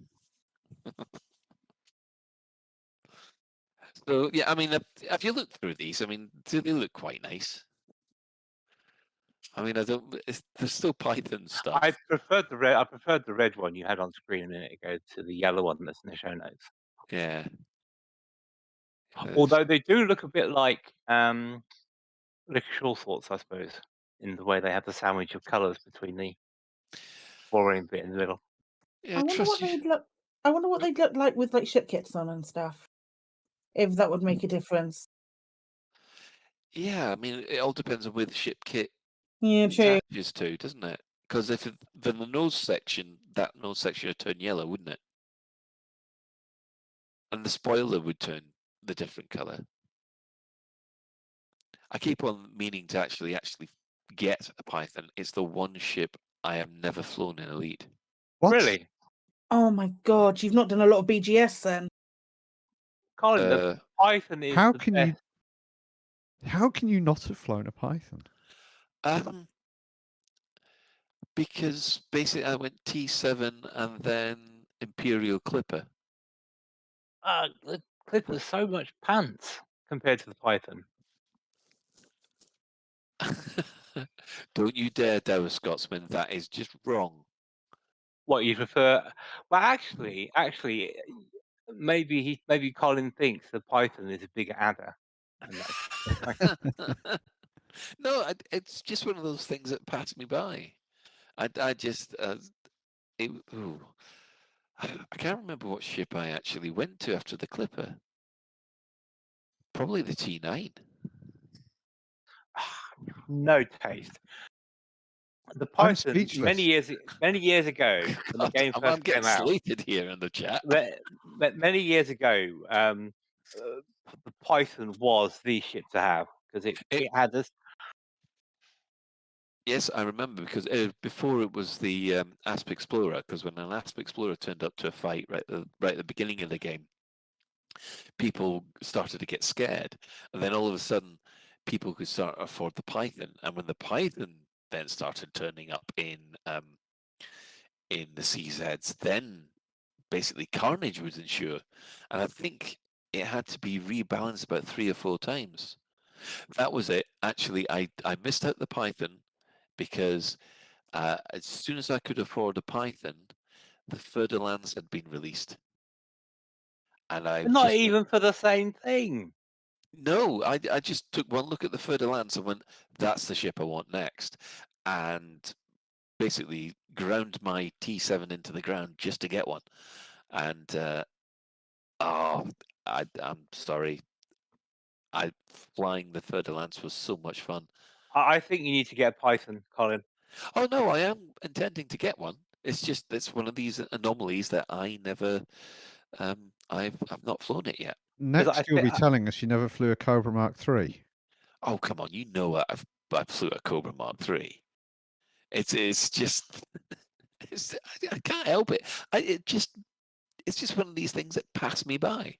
I mean, functionally, I think I'm right in saying the Python has the largest capacity of any ship that can use a medium landing pad. Yep, you're right. Yeah, you are. Look, I am.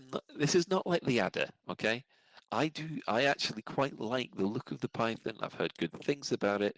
I actually want to fly one. It's just I haven't flown one yet. It's not like the Adder where Buy one tonight. Come on, buy one tonight. Buy one tonight. Go in the game. No, because I've got a plan for my power play commander. My power play commander at the moment is working his way up to get a Python, because for the exact same reason that you said, is that it's the largest cargo capacity ship that can land at a medium port. That's what I want, and I'm off. He's working his way up to get one. So probably in a couple of weeks I'll be flying a Python. And even more so, the interior looks like something that's from the 1970s. It looks like a 1970s lounge. The 90s. It's like driving the Ford Capri all over again. Capri gear, yes. I actually wrote an article for Sagittarius Eye about the comparing and contrasting the Python and the Crate Mark II. The article was called Snake Off. But yeah, it was. The thing is, the Python, it isn't merely the biggest ship that can fit on a medium pad. It's also not such. I mean, it's not PvP, but it's a reasonably good combat ship. You can do a bit of everything in a Python. It's a good proper all round. You can take it on expedition, on exploration expedition. You can do trade in it. You can mine in it. You can mission in It's it. an You can ideal even passenger. combat in it. Yeah, it's an ideal passenger ship to do the Robigo stuff. Yep. And you can do them all at once. What I used to do with mine quite a lot is I'd have some passenger cabins, some cargo, good engineered guns on it and shields, and I would take on combat, passenger, and cargo missions all at once. I would tend to drop off the passengers first because some of them get annoyed when you get into combat with them. But yeah, I do it. I especially those annoying bases that are like 20,000 light seconds out from the star. So you want to try and be able to do as many missions as you can in one go because of the amount of time you have to spend in Super Cruise. So, yeah, it's a great ship.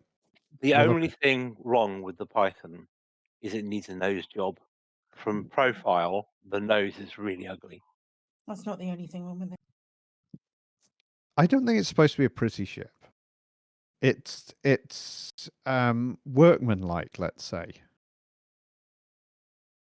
Workmanlike. Yes, it's Right. like a good tool. The good tool isn't necessarily a thing of aesthetic beauty, but it does its job supremely well. Yeah, because I must admit, when I last thought about, maybe now I should try the Python, that's when the Crate Mark II came out, and to go from a Crate Mark II down to a Python, I thought was always a step backwards. No, it's up to a Python from a Crate Mark II. The Crate Mark II is more specialized. It isn't quite the all rounder that Python is. It's easier to land a Python. But a Python doesn't have a fighter bay, does it? No, but that's why I wasn't interested, because I wanted to have a fighter on my ship at the time. Well, yeah. The crate's great for it. The crate's great as a combat ship. Funny enough, I never really liked the Fer-de-Lance that much, or the Murder-Lance as we used to call it. But no, I love that ship. it's a great looking ship, but I always found it lacked some kind of, I don't know, it lacked something for me, and I always preferred the crate, even though on paper the Fer-de-Lance is better. It lacks a center seat. Same with the Python.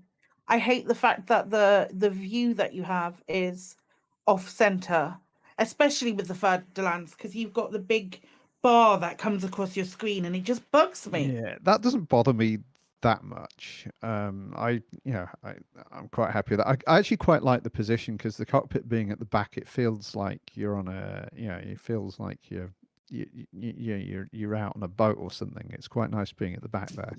It reminds you of And driving seeing the car from seeing the Starsky nose, and Hutch.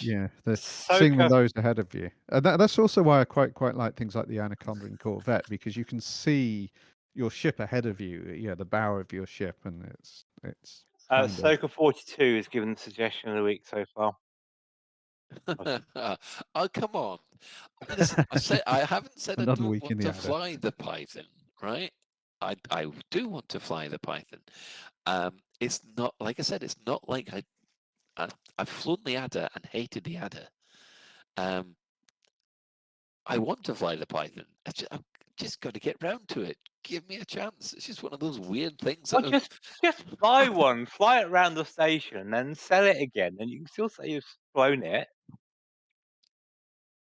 Yeah, but I want to use it. If you buy a ship to use it, you don't buy a ship just to fly it. Well, people go on test drives for cars with no intention of buying them. Listen, when I fly the Python for the first time on the Power Play Commander, I'll make sure that it'll go in a top shift. So there, that should keep people happy. You need to do it in your Jeremy Clarkson voice as well. The Jeremy Clarkson voice. I don't have a Jeremy Clarkson voice. I'm quite thankful I don't, to be honest. Anyway, and you've got to call, and you can't call it a CD in the cockpit. You have to call it a slot jobbie. Just put in. Right. Let's leave that, draw a line under it, and let's take a break before we come back with our main topic. Are you thinking of suing over missold Python protection insurance? Had an accident in an airlock or slipped in a space station cargo bay and thinking of suing for compensation? Well, don't. I tried to take my ship commander to court for making fertiliser out of my crewmates.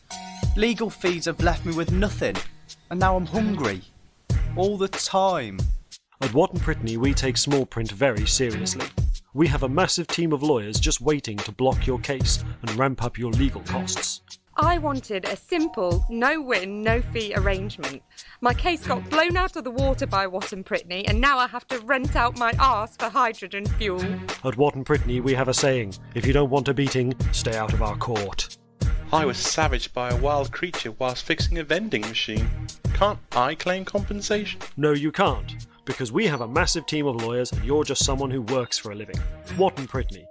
Don't even think about it.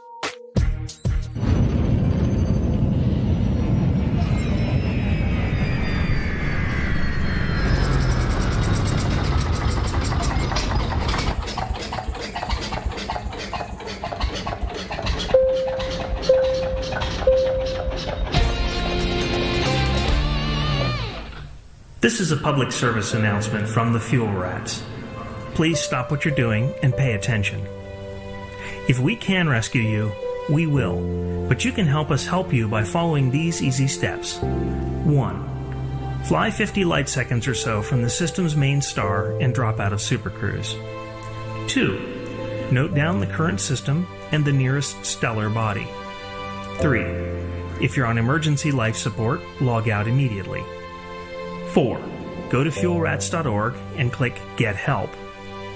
5. Stay calm, hold your breath, and let our seasoned professionals do what they do best. The Fuel Rats. We have fuel, you don't. Any questions? Have you been missold PPI? Python protection insurance was missold if you didn't want it, ask for it, or need it. I was missold Python protection insurance and I got a claim worth 3,000 credits. At Colin and McGrath, we are ready to pursue claims for pilots who were sold PPI, even though they didn't have an escape pod. When my partner's ship was destroyed, the insurance became invalid. I settled out of court for enough credits to restart my narcotics and weapons shipping business. Millions have been missold Python protection insurance they can never claim, simply because they don't have an escape pod. Why should you pay for not reading the small print? My husband was missold PPI. As a result of our claim, we now own Jupiter. Cowell and McGrath, turning your carelessness into profitable lawsuits.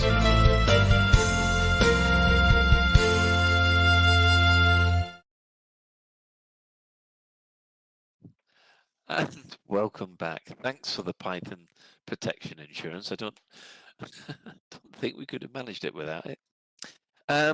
So yeah, for our main subject this week, I'm going to actually hand over to Mac on this one because it was something that was discussed in our Discord, which I thought we all thought had a bit of legs. So, Mac. Yeah, Odyssey legs. Yeah. Odyssey legs. Yeah. Yes, I had a quite long discussion mainly with Ben on this, and it was like the idea: if Odyssey wasn't space legs, what would you make it? There's certainly some controversy. I mean, we've always in the run up to Odyssey, or even before that, there's always been the community clamour for space legs and all that kind of stuff, and not necessarily everybody has wanted space legs. I mean, now, firstly, I'll qualify this. I enjoy the Odyssey content for what it is, but for me personally, I would have preferred if Odyssey had been an expansion on the kind of flying a spaceship type of mechanics rather than running around and shooting at stuff on foot. So anyway, the debate about this was basically because back in the Kickstarter, Frontier always said, well, one thing we're going to do is have it so you can get out your spaceship and walk around. So it was kind of a I hate to call them promises, but it was kind of one of the things they said they were going to do amongst lots of things. So they said they were going to do back in the original Kickstarter, way back in what 20. I can't remember. A long time ago, 2012. Yeah, 10 years ago now. 10 years. Oh God! But yeah, it will be 10 years. When did 10 years November? I think it was about November. Kickstarter kickstarted. But yeah, so that was one of the things they said. So it was like, well, they had to do it because they said they were going to do it. Well, yeah.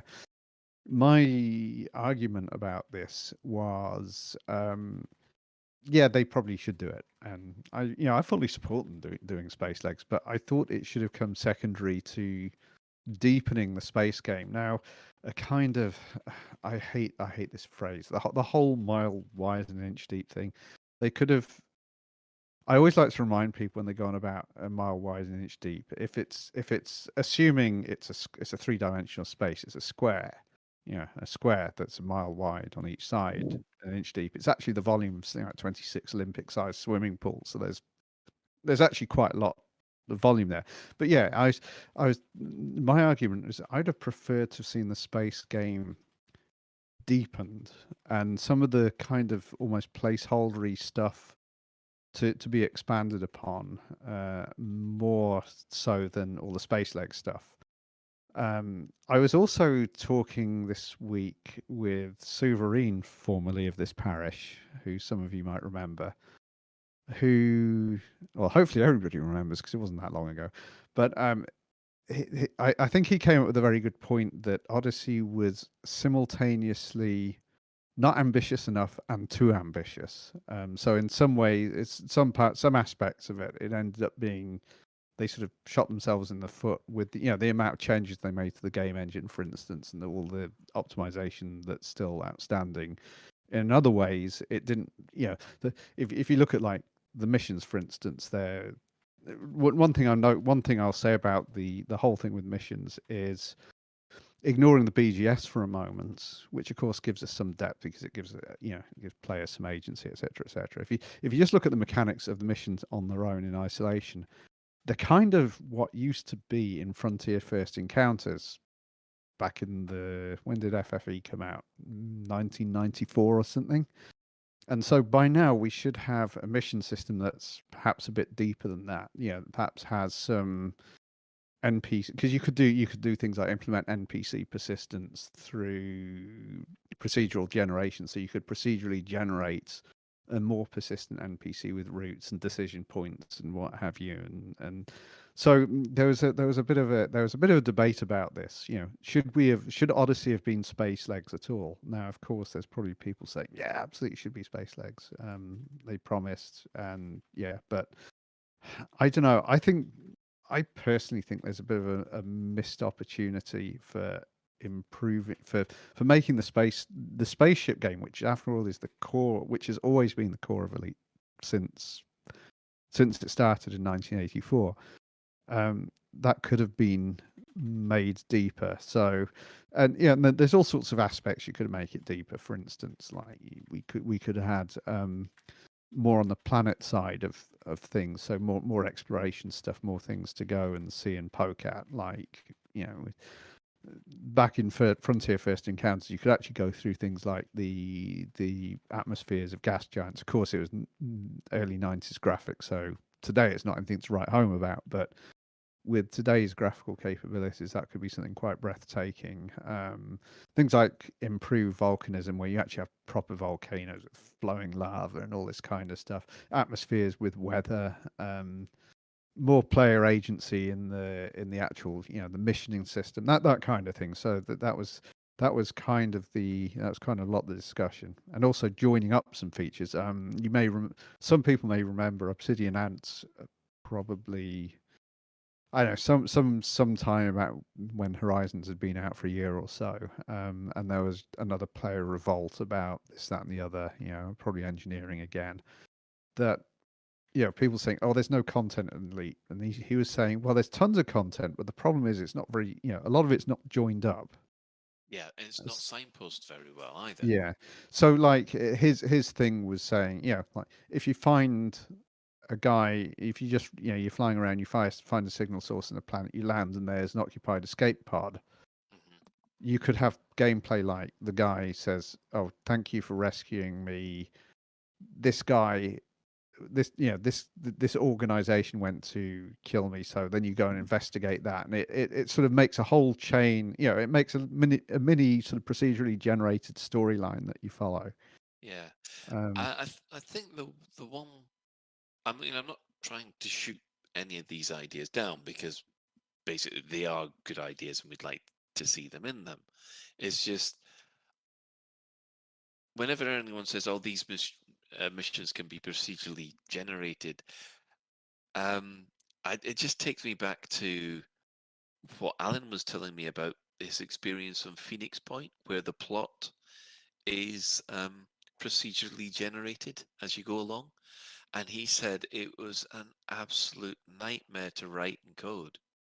Oh, for sure, it's not easy. I mean, it is challenging. In fact, I mean, all the what Elite Dangerous is trying to do is, you can't underestimate the size of the challenge of trying to create a sort of, a bit of a simulation of what life would be like in 3308. It's quite, it's a big, it's a big ask, and you only have to look at the other space game, Star Citizen, or one of the other space games, and see, for what they want to do, they're going to end up with apparently a massive 1,700 staff, which is, it's just phenomenal amounts of people for one game. So Frontier don't have quite those resources available to them, and so it is a big. All these things are a big ask, but then again, I think that, I mean, there are. It's yeah. I'm sort of tripping over my words here, but yeah, it's. I think there are lots of, you don't necessarily have to create a whole procedurally generated storyline, but certainly you could make things like NPCs. You could implement more persistence with NPCs, so you could have some dread pirate who's terrorizing the place, and you've got, instead of just you getting a contract to go after this guy, like loads of people have a contract to get. So not everybody's going to win, but you could have but because you've now got the shared goal that's out there, you've got a bit of competition, and you got to follow this guy through, as he flies around and terrorizes people, and using a procedurally generated system, you can add a bit more persistence to NPCs like this, rather than having them all just generated on the client as you jump into a system. Other systems that might make, say, the BGS a bit deeper would be to, again, put a bit more procedural generation into the NPCs you see flying around the system. So they're all carrying actual cargoes that are in demand by the system, and so if a number of players wanted to blockade a particular faction and starve them of a particular resource, they could go hunting particular traders carrying whatever it is. Because you'd have a bit, and it would, instead of, because usually what happens, you jump into a system, it's completely empty, then you start seeing NPCs pop up because they're being generated as you arrive. sort of pseudo randomly, but instead of having them, so when you jump in, they're already there. They already, because we're all time. That's the reason why we all time sync. By the way, so we're all telling this. We're all time synchronized, so we get the same. If we drop into a gas giant ring, we all see the same asteroids in the same place. Yeah, that kind of thing. But sort of. I think there's quite a lot that could have been done to make make the whole space sim part of it deeper and more, sort of more feeling like it's not just popping into existence because you happen to come along, right. but it was there all along. To give more the illusion that it'd been there all along. Right, I'm going to interrupt you just there. Yes. And bring Shan in. I know Shan. Feel free. Well, to quite listen to what Alec was saying, really, but in the show notes, you've got what would you make of it if it wasn't the space legs, and you've got things like more planetary variety, gas giants, volcanism, atmospheres, and things like that. And I would argue that that's not actually expansion material. I would say that's core game material that should be in there by default. I mean, one of the things that people mentioned about is comets and accretion disk around black holes and stuff like that. I wouldn't want those features to cost me 30 quid or whatever Odyssey was, if you see what I mean.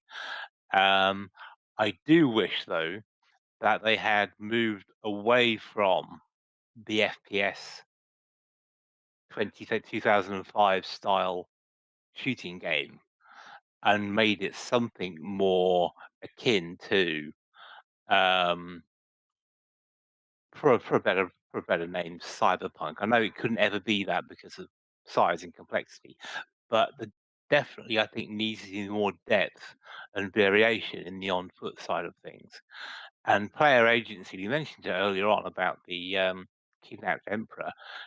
We have to have more player agency in this because yes, one of the good things about Elite is you are a worm. You're not important. You're not a Han Solo. You're not a Luke Skywalker. You're not even a Buck Rogers. You're just a nobody trying to find their own way in a vicious, violent galaxy, and that is perfect, as in my view, for a space sim. So I don't want player agency as in making you the hero, but I want to feel like in the particular sphere that I'm in, I'm making a difference. Yeah, I mean that's the one thing that I do like about the BGS as it is at the moment is that okay, my contribution is actually probably very minuscule to what's happening around Lave Station, but I am making a contribution, and a lot of those contributions add up. And when, for instance, Lave Station did go independent, I did have a little bit of sense of achievement that I managed to do that with help from friends. I helped with that. I didn't do it personally. It wasn't like, as you said, with no Luke Skywalker didn't blow up a Death Star to save Lave. It was just a lot of people working together to achieve that goal. And that sense of community really does, I think, add something to the game. And you're talking about stuff adding to Odyssey. I would want a mechanic by which that effort, if you like, is realised some way in game, because most of the fun that came from the free Lave and the whole thing that went on a couple of years ago now, the fun, yeah, We're the sticking fun, it to the ADC. the community side of it, the feeling you're part of something bigger and joining in and meeting people and stuff like that, that's perfect. That's exactly how it should be. But that was reflected in Discord, in forums. That was reflected more in out of game ways than it ever was in game. And I would want to see it referenced in game more somehow, rather than having to rely on out of game stuff. Yeah, I think that's. What do you mean? Just to clarify that. Sorry. Or if you want to see it referenced in game, how would you like to see it referenced in game? For example, you choose a decal on your ship, or you have a paint job on your ship, or you have you have some way of identifying I'm part of this faction, I'm part of this effort, and you have a place where you can hang around and meet, chat, and do all the stuff and the planning that people did in Discord, that could have been done in game. What you mean, better chat room? Not necessarily chat room, but just the that's way how of communication. That's how people communicate over this game, isn't it? Without, well, that's the only way that you can communicate. Other games do a different way, but you can see what I'm driving at, though. You're not just say, let's all meet on Discord and plot the next move. Yes, that's valid, but it's just takes you out of the game. It's an out-of-game tool to do something that should be useful in-game, and I would want to see that expanded upon as part of Odyssey. Yeah, there's always the carrier ready room that will be coming in update 11. What sort of like a sticky note in like the squadron chat or something like that? Like a message of the day sort of thing. Yeah. I thought we already had one, actually. Yeah, we do already have. Well, the thing is, how about being able to join one more squadron, not just one. So therefore, you could join a squadron just for the purpose of arranging the defense of your faction or something. As Yeah, you but wouldn't they said there was a technical limitation to stop that, didn't they? Something like that, yeah. Yeah. Which is a bit of a pain in the bum. Yeah. Well, to be fair, they said there's technical limitations for lots of things they've been able to do. But anyway, that's by the way. Chris, you naughty person. It's a valid warning, but you naughty person. Yeah, I mean, that came from Nopelius, so the fact you've got the ready room. I mean, that's going to be somewhere I suppose we could all certainly meet up. I'm just going to go there because it's somewhere I can, since I can't actually, because we don't have ship interiors, I can't bask on my cutter. I can at least bask in my fleet carrier. Yeah. But how many people are going to fit in a ready room? Challenge accepted. How many people can fit in a ready room? Right. Well, hang on. Isn't it just related to you and your crew, though? Haven't they said that it's only you and anybody you've got on your team? I didn't think so. Or is it anybody in your faction? I imagine there may be possibly some settings that you would be able to set on your fleet carrier to define that. Well, how many people can fit in a station interior? In a That's probably the instance limit, station really. interior. Yeah. So if we went into Lave Station's bar area, how many of us could go in there without getting into another instance and not seeing each other? Usually, instancing starts to fall apart when you get to about 16 players. We found certainly on expeditions when we've been on the surface, but that was the last expedition I did was in Horizon, so I have not tested that in Odyssey. Well, I've seen the live streams on the Burr Pit and also, elite live streams where they've had more than 16, 17 people running around the concourse. But I think that's something maybe we need to try. We need to do a Lave Station a virtual meetup to see how many people we can get on a concourse. Because presumably that would be the same number as inside a carrier. Although Elvis Kremen seems to imply it's whoever's in your team they can get in the ready room. Yeah, that's what I thought it was. But we'll just have to wait and see who is what's actually coming, because I can't remember now. It's been that long since I've seen a live stream. So, I mean, as far as the more player agency in the sim, does this mean that you'd be interested in groups setting their own, I don't know, mini CGs and things like that? Well, I think what you could do, because we've got one thing with the BGS, which I think is an opportunity that should be exploited, is there's still a lot of systems in the bubble which are completely uninhabited. And one thing that would certainly allow players to come together to leave their mark on the galaxy is if you could get your chosen faction to expand and build a new station in a completely uninhabited system. And that would be something you could spawn a mini CG.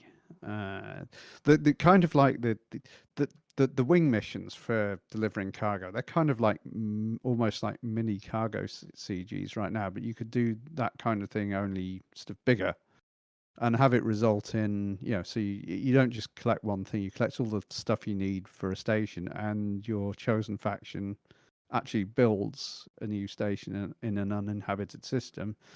And as a reward for being the builder, a bit like in your homes, you can't be retreated from your home system. You could have it similar. You can't be retreated or kicked out of the station you built. So it becomes they become a more secure, rather than the random stations you take over by invasion, these become more secure, like homes for your faction. Yeah. You know what I was actually really disappointed about Odyssey was I got my hopes up over the leak where it said it would include base building. Yes, in the meta yeah, tags, yes. in the meta the leak happened, and we thought there was a lot to it because basically as soon as that leak came out, the CMs, which was, I think it was at a Hutton Orbital meet, they just disappeared because it was a panicked call. It was Fantasticon, wasn't it? No, it wasn't Fantasticon because it was in Manchester. Yeah, it was an elite meet, and what really got me excited was that I was playing a game called Planet Base at the time, and you could just imagine you could actually set up your own little not planetary. Well, you could probably upgrade to a big planetary port, but the outpost side of things where you could put on your own solar arrays to your power building and all that kind of stuff. And then I thought, well, wouldn't it be good if you could only just have one economy for that base? So that means you'd have to link up with other players close by with different economies so you could trade and actually have a little network of players working together so that they could build their own kind of player economy. There was an old web-based game like that called Hyperions, where you had a planet with certain exports and imports, and you had to establish trade links with other players to be able to do your thing. Yeah, It was quite good fun. We played it for a while, but that was you get quite a few of these kind of those games like mobile games at the moment. So you make your alliances with other players, and you also have to defend your other, your closest trading partners as well. Back to you, Shan. When I heard the rumor about the base building, I wasn't as excited as you were. The reason was because I immediately leaped into, well, how's that going to work and what's the benefit point? Because I could just see in some of the popular systems, all the fleet carriers you have now infesting them would now be bases on the planet, and they would be fixed. They couldn't move, and I just didn't see what benefit they would bring other than be able to do a bit of showing off to say, look what I brought. And then you would then also have the same issues people had with fleet carriers in that you have to pay a maintenance fee to keep them active.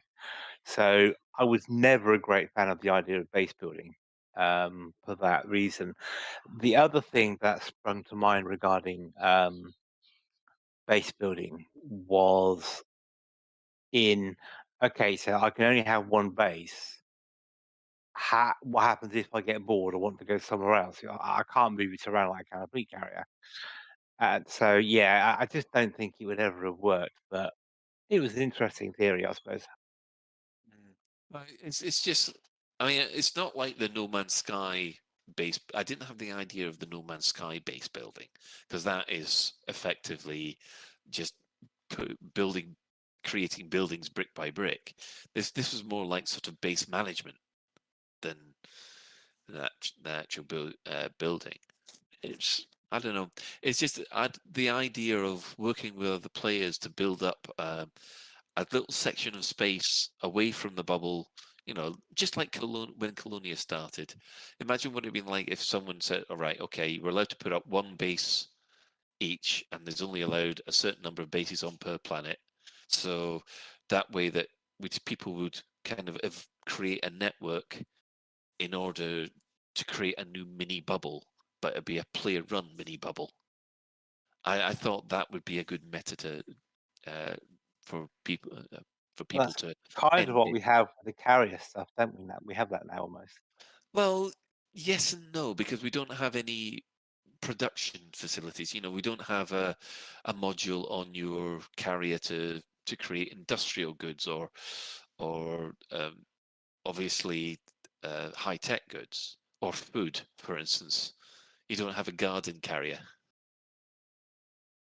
So obviously, other bases will require food. So someone else sets up a food base, but they're obviously going to need stuff like bio waste and things like that. So, but then they're able to export food to all the other bases, and those other bases are going to rely on that one. So if someone comes along and manages to blockade the food one, then everyone else is going to have to defend it. It's just I thought a way to add something extra to the game instead of BGS or power play. But one of the things I think we definitely is missing is being able to EVA and repair your ship and whatever it is via an EVA in a spacesuit. I think that's missing, and we've talked to other things they could have done on foot, like the science lab and all sorts of stuff. So yeah, I think what Suverine said about being not ambitious, but at the same time too ambitious, is a fair summary, I feel. Right. Well, I mean, the other point is we had another discussion point here. I mean, this is. I think we've been over the Cobra Mark IV thing before, but the other question we wanted to ask is if the Cobra Mark IV was exclusive for Horizons and for legal reasons it can't be released, if Frontier could get away with a Cobra Mark IV-A, what should the specs on that be? Should be Canadian. A Canadian Mark IV? Well, Cobra Mark IV-A. Oh, yes. Yeah. Sorry. Sorry. So the Canadian Mark IV. Canadian Mark IV. It's the Canadian version of the Cobra Mark IV. Yeah. Obviously, why are people so obsessed with the Cobra Mark IV? It's crap. Well, you and I agree on this one. It's this is the It's because people can't exclusivity have of it.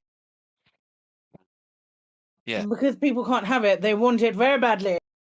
There is an absolutely superb video. In fact, I put it in the thing about the mostly Clueless, I think. Or maybe I didn't. There was a video made for Control Out Space, the 2017 sort of what we used to call the debug camera, that's now called the vanity camera. There was a competition to make a short Elite Dangerous film, and somebody, let me just look it up, did one on the Cobra Mark III, which I think should have won. And he does mention the Cobra Mark IV, and I think it's just actually brilliant the way he's done it. I think you've posted that one before, so yeah, I posted it to the channel. I think it's Cobra Mark III by Commander Bomon, Bomon. And if you've not seen it, it's absolutely brilliant. It's only 3 minutes 18 seconds. It's worth watching, and in my opinion, it shouldn't have won. It didn't even place. I think he was robbed. Yeah. But it mentions, because he couldn't get the Cobra Mark IV, but he could do the footage through multi-crew. So, and he works all this into the lyrics of the song. So yeah, and it's very clever, very well put together. I should actually just drop the link into Twitch so people can know what I'm on about. But yes, it's it's the exclusivity of it. Everybody's upset. Well, I'm not sure people are really obsessed by the Carbon Mark 4, but I think if there's any obsession, it's because they can't have it. People get obsessed over stuff they can't have. There are people on the Xbox and especially on the PlayStation versions who are incredibly salty about the fact that they can't have the Cobra Mark 4. See, I would. They're constantly, I am constantly telling them that actually it's the only time in existence where it's pay to lose.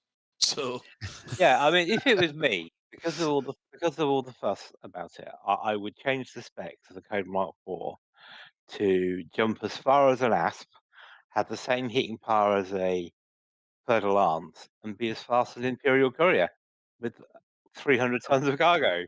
That'd be And so just- OP.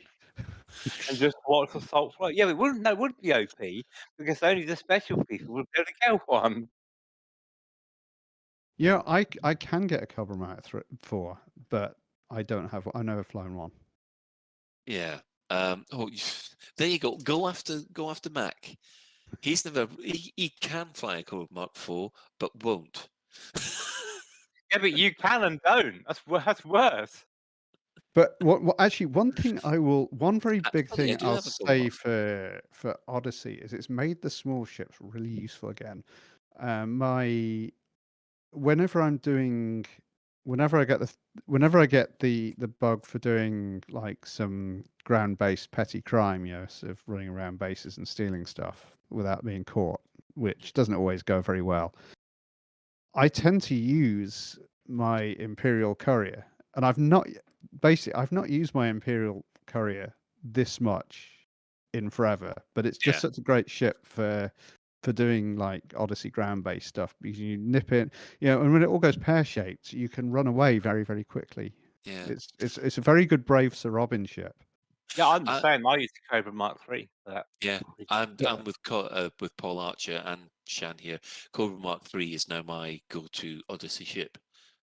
Maybe with my Asp Explorer as well, but anything bigger than that, I don't know. I don't know whether I can't be bothered to run the length of the ship in order to get in. Yeah, That's the mitigating factor, isn't it? The Python is also epic for doing that in as well, Colin. It's completely epic.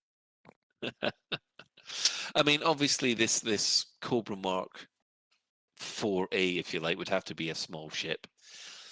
Do you think it should be bigger or smaller than the existing Cobra Mark 3? Well, the Cobra Mark 4, which strikes me a bit of the Cobra SUV. Mm-hmm. It's because when you see some cars and they're basically the same as the saloon or hatchback, but they've just been pumped up and made a bit taller and fatter. I think it's more of the estate car. I think the Cobra Mark 3 is like a Ford Sierra, and the Mark 4 is like a Ford Sierra estate. It's a Volvo estate, is what it is. And if you ever driven the difference between a Sierra Sapphire and the estate, it's really easy to slide the back out in a Sierra estate compared to the normal car. It's got Mac, I have to point out the Sierras haven't been on the road for 20 years. Well, they haven't, but it was the old. Than that. They were replaced by the Mondeo, weren't they? Yeah, that was the Mondeo came out in the early 90s. But the thing is, the Sierra was like one of the last cars that was like a normal car. Normal car that like you might get as a hire car that was rear wheel drive. And that made it interesting in the wet, and the estate was particularly interesting in the wet, and that kind of reminds me of the difference between the Cobra Mark 3 slides a bit, but the Mark 4 apparently is slower and even slidier. So it's like you're talking about Sierra estate. You're talking about ancient cars. Oh no. The Cobra Mark 4 is the Ford Granada estate with the bug eyes. Even better, probably because that was rear wheel drive as well. Oh no! Now he's back to the 1970s Sweeney, aren't you? We've gone back to the 1970s Oh, again. no, the Granada. Do you remember the last Granada they did had the horrible bug Oh, eyes? the wide mouth frog Granada, or the Scorpio, one. it got called. Yeah, Yeah. There's actually one down the road from me. I see parked in the street quite a lot. I can't believe I'm about to say this, but I think that's a bit before my time. No, it's No, not. this Honestly, was a Colin. late '90s car, the wide mouth frog Granada, or Scorpio as it become called. Oh, I can't. I'm now having trouble remembering the 90s. I mean, it's still a long time ago, but I mean, it's. I said Yeah, it's so much for forum dads. We've now got a forum granddads. It's recent enough that I said there's one park down the street from me, so you do still see him. Oh God, that looks awful. Yeah. Anyway, so the Cobra Mark 4A brackets the Canadian version. Yeah, I think they could get away with doing a Cobra Mark 4A. I'd say I don't think anybody who's got a Cobra Mark 4 would begrudge them having access to a Cobra Mark 4A. Somebody's bound to complain. Oh yeah, someone is bound to, but I think the vast majority of us players, in fact, actually, we will. we could put a poll up somewhere to say, listen, are you really fussed if other people have the Cobra Mark 4? It's been 6 years. Are you sure? Is the Cobra Mark 4 the only exclusive ship, or was there a... Yes. Yeah. Is this the only exclusive ship because they've said that they will never do that again because of the grief that they've had over the fact that nobody else can have So, the Cobra Mark what 4. about the unique paint skins then? What about like the original LaveCon paint skins? Are people salty? Oh, you've got a LaveCon paint skin and I haven't. Oh, I think. Doesn't someone No. have a cow paint skin? Yeah, Yes, Cal that was... has the only Cal skin for the T9. If you think of that, that's quite a privilege because that cow skin is loaded into every copy of the game everywhere on the planet, but only one person can actually apply it to a ship. Yeah, that's why it cost a lot, and that's why a lot of the people contributed to get it because of the contributions that Cal did for both Lave Radio and the Hutton Truckers. Yeah. It raised a lot of money for special effect. So well deserved then. Yes, I think it was. Anyway, we shall move on to the community corner. First of all, because the Buckyball Racing Club Magic 8-Ball Championship has arrived. This coming Saturday on the 12th of February, 3308. They're sending you back to Perco. Is that right? Perco. Right. Everyone else take a drink. The race, courtesy of Commander Mal for the win. Oh, he sounds familiar. Will be a rerun of the 3305 Classic Full Throttle to Pareco and will run from the 12th to the 20th of February inclusive. Full details of the race can be found in the forum. We'll put a link in the show notes for people to have a go at that. I'm going to have a go, and everyone will be able to laugh as I get the wooden spoon of the slowest. Maybe I should do that in a Python. I think you should do an adder.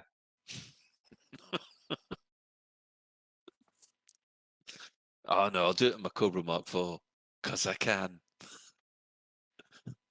Or is that just too salty?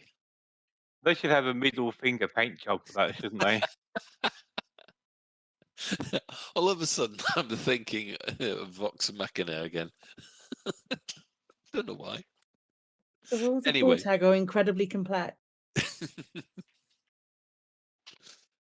We'd just like to thank Paul Deckards, Commander Adolcius, Stosh MFPV for and also Commander Nails, Alexandra Corbin, Tweak74, and the Rise of Trig for making some nice comments on our YouTube channel over the last couple of weeks. It's nice to actually get some warm fuzzies. And mostly clueless. We have a hint from Commander Nopelius. See, and have I got that right? I hope so. Some examples of cheap but capable starter ship builds. He suggested we don't aim for the big three just yet. You just start with the current ship. We've got Ben's multi-role sidey, which we'll put a link in the show notes. There's also Ben's A-rated Eagle. And the Sagittarius Eye podcast in issue 31 has an in-depth article on the Sidewinder, I think December 2020. And also in the same podcast, God's truth, what is wrong with me today? There's an article about the Quantrine Cup races, Eagles versus Vipers. Do you remember that, Mac? Yes, it was one of my articles. The Sidewinder one. I can't remember who wrote the Quarantine Cup races, but it was the same episode. But yeah, I really enjoyed doing the Sidewinder one because I actually went and got to research it. I got a Sidewinder and engineered the heck out of it, and including going to Deciat. I'm never sure whether it's Deciat or Deciat. It's, you say tomato, I say tomato. And had people tried to just out the blue try to gank me in it. And my first trip to Farseer, it wasn't engineered, and I sort of had the life expectancy of like insect larva above a pond full of frogs.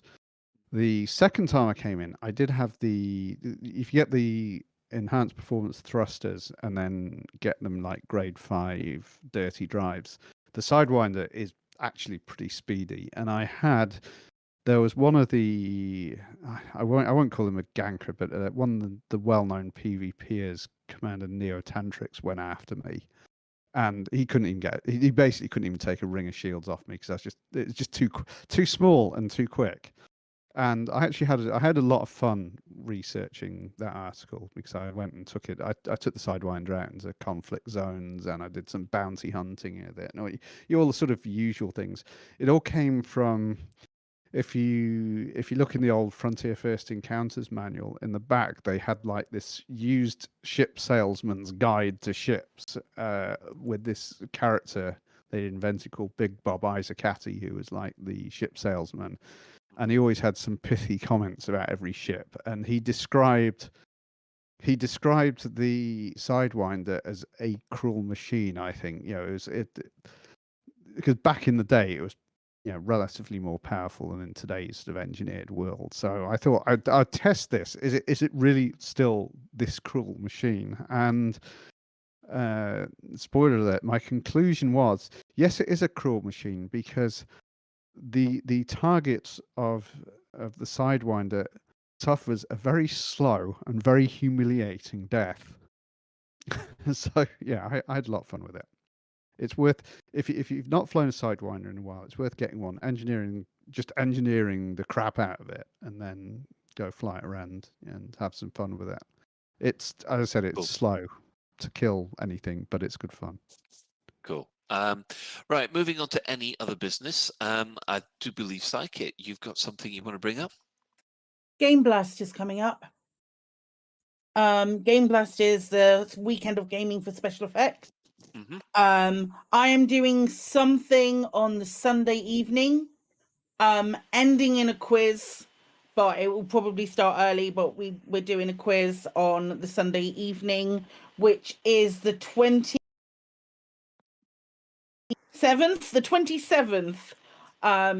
of February.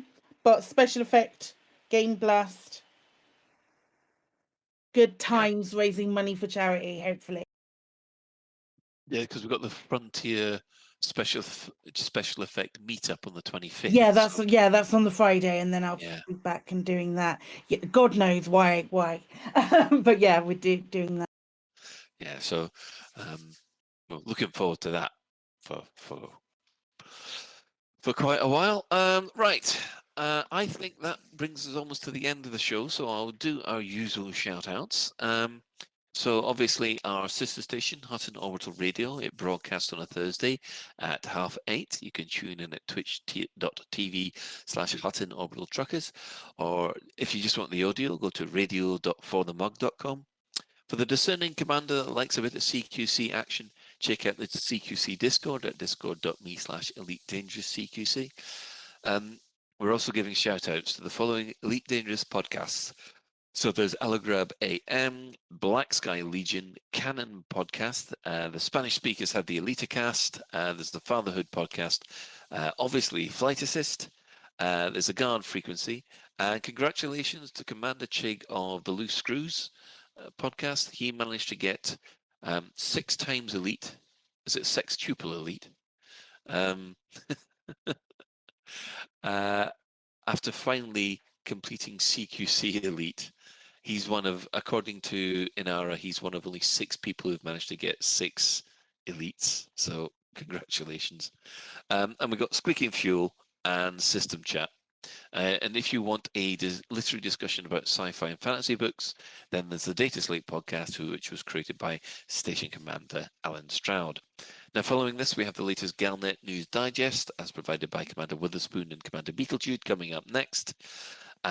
And we'd like to thank everyone who's chipped in on the Twitch chat and the in-game commanders and everybody who's helped me with my pronunciation tonight. Yes, in-game commanders, I have on me with Lave Station Commander Quo and Commander Nails, 2 outstandingly handsome people. Outstandingly, that's amazing. That's because you can make yourself handsome. Yes. Yeah. Until someone had pointed out to me that my in-game commander looks like Hank from King of the Hill, and I thought I need to now redo my commander because I thought, oh, that looks like me, but I now feel really bad. Propane and propane accessories. Yes. So, special thanks, of course, goes to Commander Tokuso, JN Trax, and, of course, Alan Stroud, who have created music that we use in the show. But that is it for another episode of Lave Radio. If you'd like to get in touch with the show, you can email info@laveradio.com, hit us up at facebook.com/laveradio, tweet us at laveradio, or you can join our Discord server by going to discord.io/laveradio. We also have a TeamSpeak server where commanders like to hang out and chat, which you can find at teamspeak.laveradio.com. Wow, TeamSpeak, how quaint. How quaint. So do get in touch if you have any questions or if there's anything you'd like us to discuss in a future episode. You can even put it in the YouTube comments down below. Like and subscribe. Never do that again, Colin. Never ever do that again. Oh, God. You've got hit that bell thing. Yeah.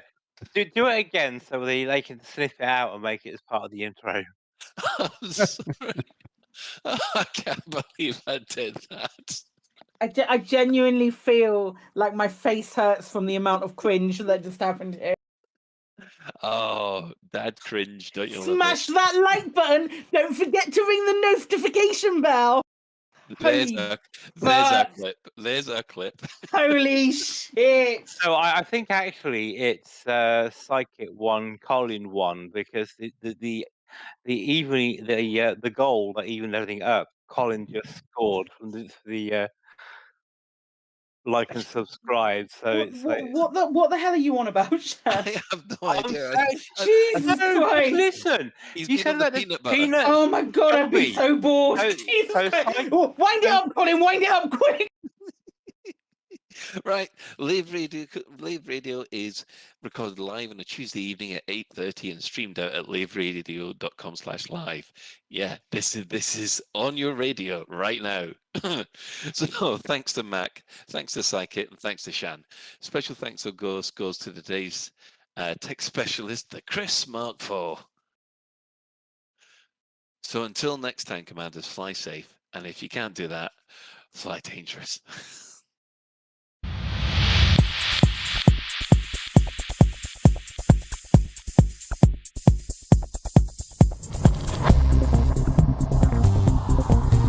Is your life like this? Sounds like someone having an orange inserted.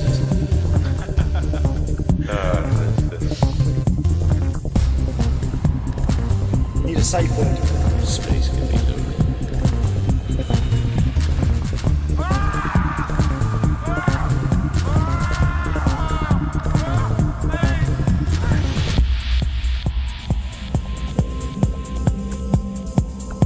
I'm gonna see the galaxy.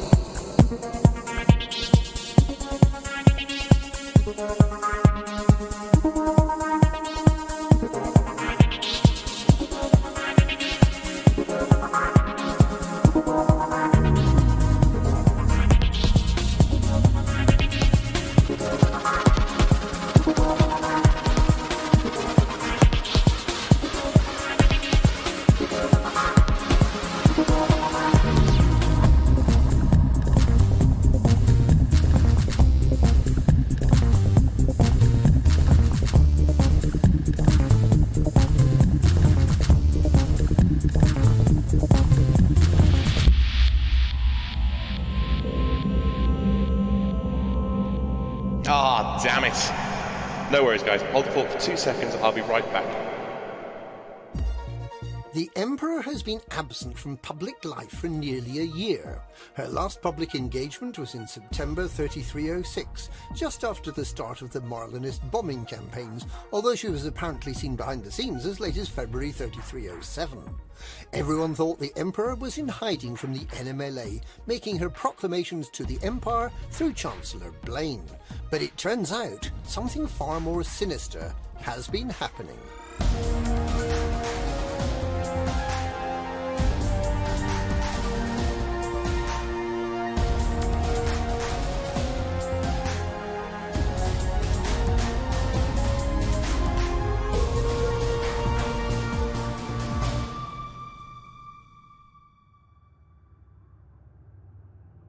Following assistance from a number of commanders who tracked down 4 Omega Network beacons and decoded messages found on those beacons, the affiliated counter-terrorism unit believes that until Sunday, Emperor Orissa was being held prisoner in a cryopod labelled E16, meaning the 16th Emperor, by the Empire-aligned military organisation Darkwater Inc. in the Summerland system. It appears that a group of Imperial senators calling themselves the Lords of Reclamation have been funding the mercenaries to keep the Emperor in cold storage for many months. The Neo-Marlinist Liberation Army appeared on the scene quite suddenly in September 3306, bombing 3 starports and assassinating Prince Harold Duval, Princess Ashling's father, amongst others. They wanted to achieve by violence what a number of fringe Republicans within the Empire had been quietly campaigning for years, to restore the original Democratic Republic that was founded back in 2292 by Marlin Duval. That republic only lasted 4 years, and the 16 emperors of the empire that followed have run one of the largest, most successful and enduring political entities in human history. Just why the NMLA sprang up so suddenly remains unanswered. It certainly had support from some wealthy individuals, such as the Landgrave of Madrid. The NMLA was believed to have been defeated at the end of last year, with Theta 7, John Tyburn, killing himself, and a megaship full of Far God worshippers. Based on the information gathered over the past weekend, it now seems that the NMLA may have been funded, organised and possibly manipulated by the Lords of Reclamation. This may go some way to explain past events. For example, the Landgrave of Madrid didn't have the political clout to help Theta 7 escape from the Serene Harbour interrogation facility, yet escape Theta 7 did. Darkwater Inc. seems to have been training NMLA members at the wish of the Lords of Restoration. The Lords speak of installing a new figurehead to replace the martyred Theta 7, explaining they had not expected him to die so soon. The NMLA, it seems, may have been pawns in a game they weren't fully part of. Known members of the Lords of Reclamation are Senators Carl Nerva, Ursula Torquatus, and Alberto Guerrion. These are not the sort of people you'd expect to find supporting the abolition of the Empire. Torquatus is a fine Republican name, but it seems at least possible that this is not an ideological group seeking to re-establish the Republic of Achenar from 1,000 years ago, but may instead be a cabal intent on removing Orissa and the rest of the Duvals from the Empire. If they want to remove the Duvals, and if they don't want a democracy, then they presumably have a replacement emperor lined up. If the emperor is to be replaced, there seem to be two possibilities. Either the lords are themselves run by a ruthless individual who wants to be emperor and will stop at nothing to achieve it, or the lords plan to install a puppet emperor and to run the empire from behind the scenes. Let's look at the possible suspects. We can safely rule out the Princess Aisling. She was devoted to her father, so she seems unlikely to have murdered him. She has repeatedly called for the Emperor to be seen and has expressed publicly her concerns. And as the senior Duval after the Emperor, and possibly Hadrian, she's probably next target on the Lords of Restoration's hit list. We can similarly rule out Senator Caspian Leopold. He's worked to keep the Duvals, Aisling and Hadrian safe from harm during the NMLA bombings. He's had the opportunity to assassinate both Duvals and has not done so. Chancellor Anders Blaine has been near the centre of power for years, since before Orissa. He was Chancellor to Hengist and he continued as Chancellor under the current Emperor. He issues proclamations on behalf of the Emperor, and he is the main channel of communication between the Emperor and her subjects. Surely he must have been aware that Orissa was missing. He was spoken about as a possible candidate to replace Hengist in 3301. Another would-be emperor is Senator Denton Petreius. One of his aides, Brendan Paul Darius, is infamous as the murderer of the 15th emperor. And although Petreius naturally distanced himself from the assassination, it seemed likely that he may have been attempting to prevent the wedding between Emperor Hengist and Orissa's mother Florence. If Petreius was willing to murder in 3301, why wouldn't he be willing to try again now? As Fleet Admiral, Petreius stirred up the Neo-Marlinists and may have helped to win support for the NMLA, thus creating problems for the Empire and creating those pawns that the Lords of Reclamation have been using. Senator Zemina Torval, the mining magnate and slave owner, also falls under suspicion, at least partly because she wears a torque, and the word torque sounds a bit like Torquatus. She was the only senior Imperial who remained in the Empire along with Emperor Orissa when all eyes were on the Galactic Summit in February and March 3307, round about the time the Emperor is believed to have been kidnapped. Although she's been politically ambitious, Torval has recently been concentrating on her business interests. Hadrian Duval, considered by many traditionalists to be the future of the Empire, was put forward by Duke Caeso Mordanticus and Nova Imperium as a pretender to the imperial throne. Nearly 2 years after Mordanticus was executed for treason, there was a reconciliation of sorts. On the 16th of November 3306, Chancellor Blaine announced that the Emperor had pardoned Hadrian, but that he would not be made a prince. With the birth of a son, Hector Mordanticus, on the 2nd of December last year, many now view Hadrian as an ideal successor to Orissa. Could the Lords of Restoration be trying to hurry things along? There have been 2 attempts on Hadrian's life by the NMLA, and he is now officially a Duval, so there's some circumstantial evidence that Hadrian is not part of this plot. There are other suspects, such as Senator Lorcan Scordato, who attempted to negotiate a compromise between the Marlinists and the Empire. But Blaine, Petreius, Torval and Hadrian are for now the ones to watch. Where is the Emperor now? She was being held in Summerland, but after Act recently unsuccessfully attempted to infiltrate Darkwater, she's been moved. It seems likely that she remains within the Empire or within Empire-controlled space. Perhaps she's aboard a megaship or at one of the secret surface installations such as Serene Harbour. The Lords of Restoration seem keen to keep Orissa under their control and alive. Quite why is a mystery. How do they want their plot to play out? Act has sent agents to find and recover the Emperor. For the rest of us, it's a waiting game to see whether they find her and if they might need help.